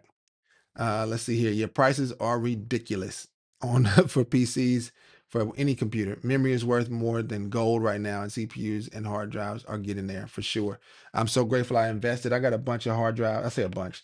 I got enough hard drives to last me. I probably will never have to buy another one of these. I got a few of those in different sizes, and I don't do as much video editing as I used to right now, so I'm pretty safe and grateful for that. But yeah, this is something that is a big part of the process.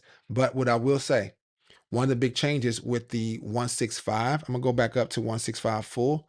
You'll notice that was it here? I believe it was in here. Let's see, was there optimizations? Let's see, audio improved item. Oh yeah, just optimizations in general.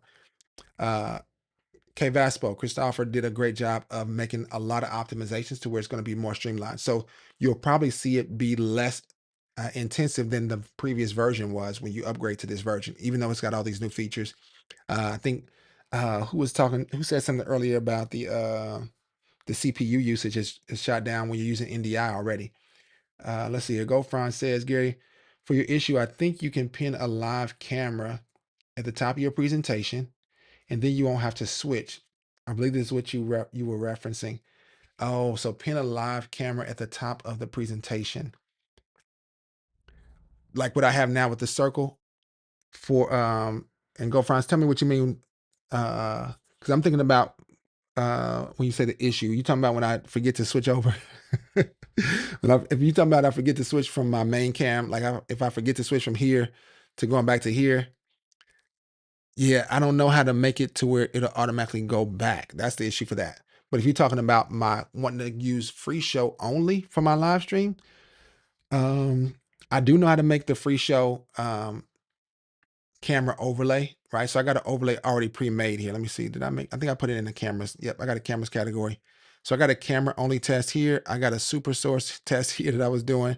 But this one, let me see what this is. Yeah, this is my overlay here. Oh, it didn't carry over with the update though. So that overlay, I had it rounded. So if I right click on this, I can edit that. One of the cool things with FreeShow now is you can actually double click and you can crop anything. And with this, I can, where are my options? Let me click out of that.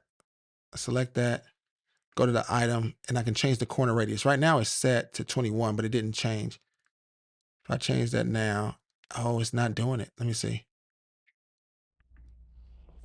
Double click it again. There we go. Let's see if I change this corner radius. It should update the item there, but it's not. Let me turn it back off and turn it back on.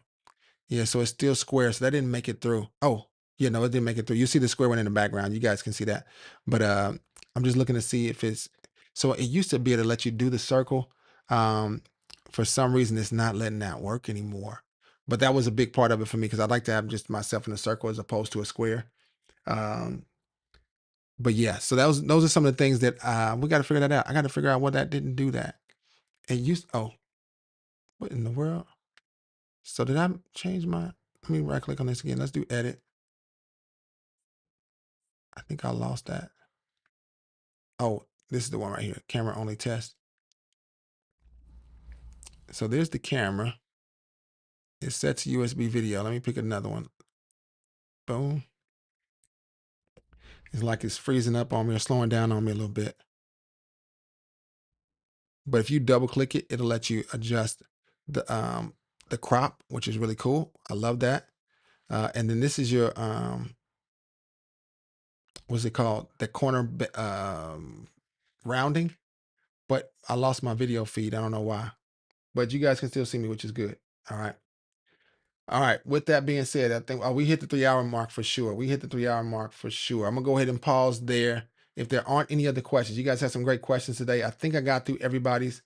But yeah, this has been fun. You guys have a great rest of the day. Let's see. Yeah, that's what I was thinking about, to automate that, maybe some type of macro. Thinking out loud. Yeah, for sure.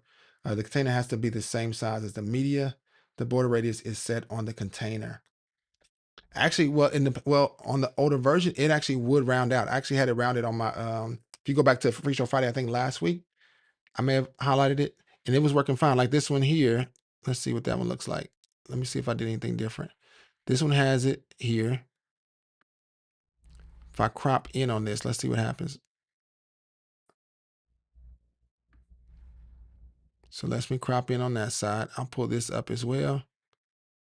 You'll see cropping. All right. Click out of it. It's there. It used to carry over that radius. And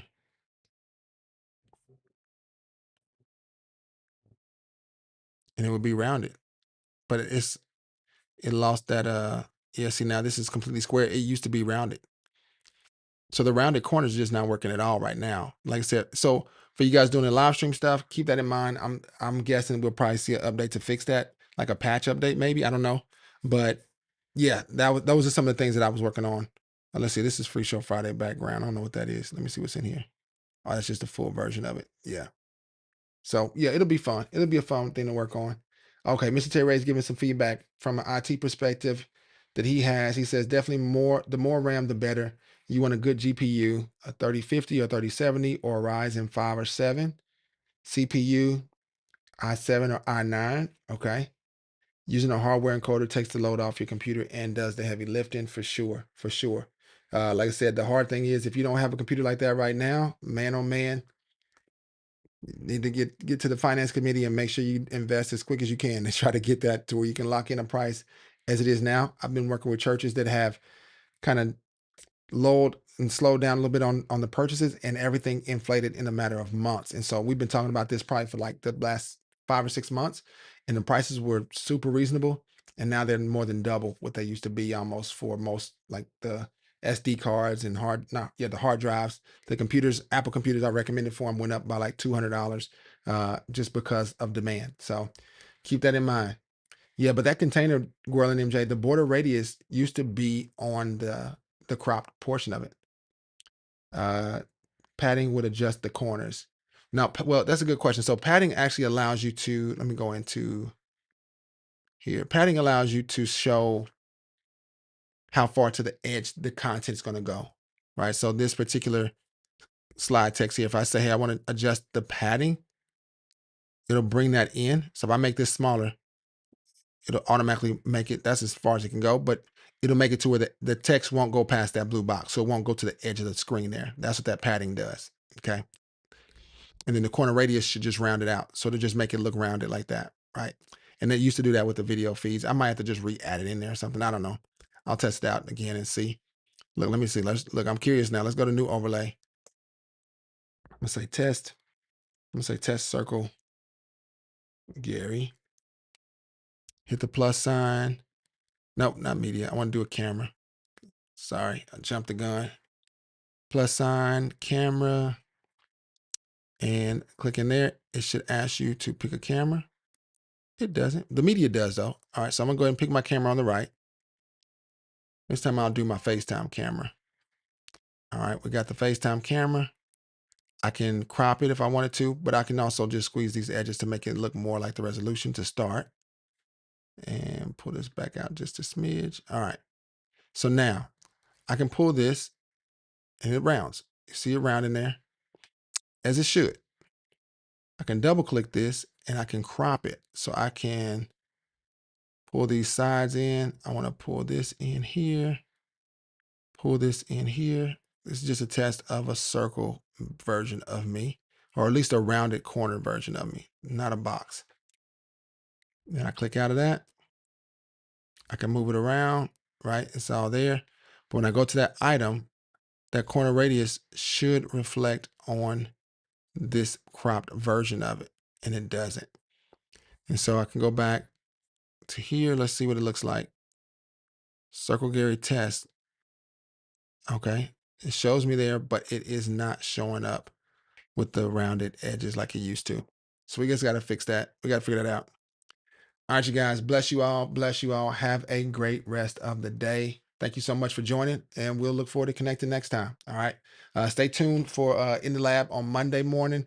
I'm working on some other videos. Like I said, I haven't released an official video in a while, but part of it's been I've been pulling out the content from here. But today, I don't know if I'm going to pull out any of this. This is a long live stream, so we'll figure out what we're going to do. But we'll make it work. We'll make up something. All right. Bless you guys. Thank you for watching this video. I really hope it helped you in a major way. Now, at this point, most people would ask you to like and subscribe, and I think that's great, but my goal is a little bit different.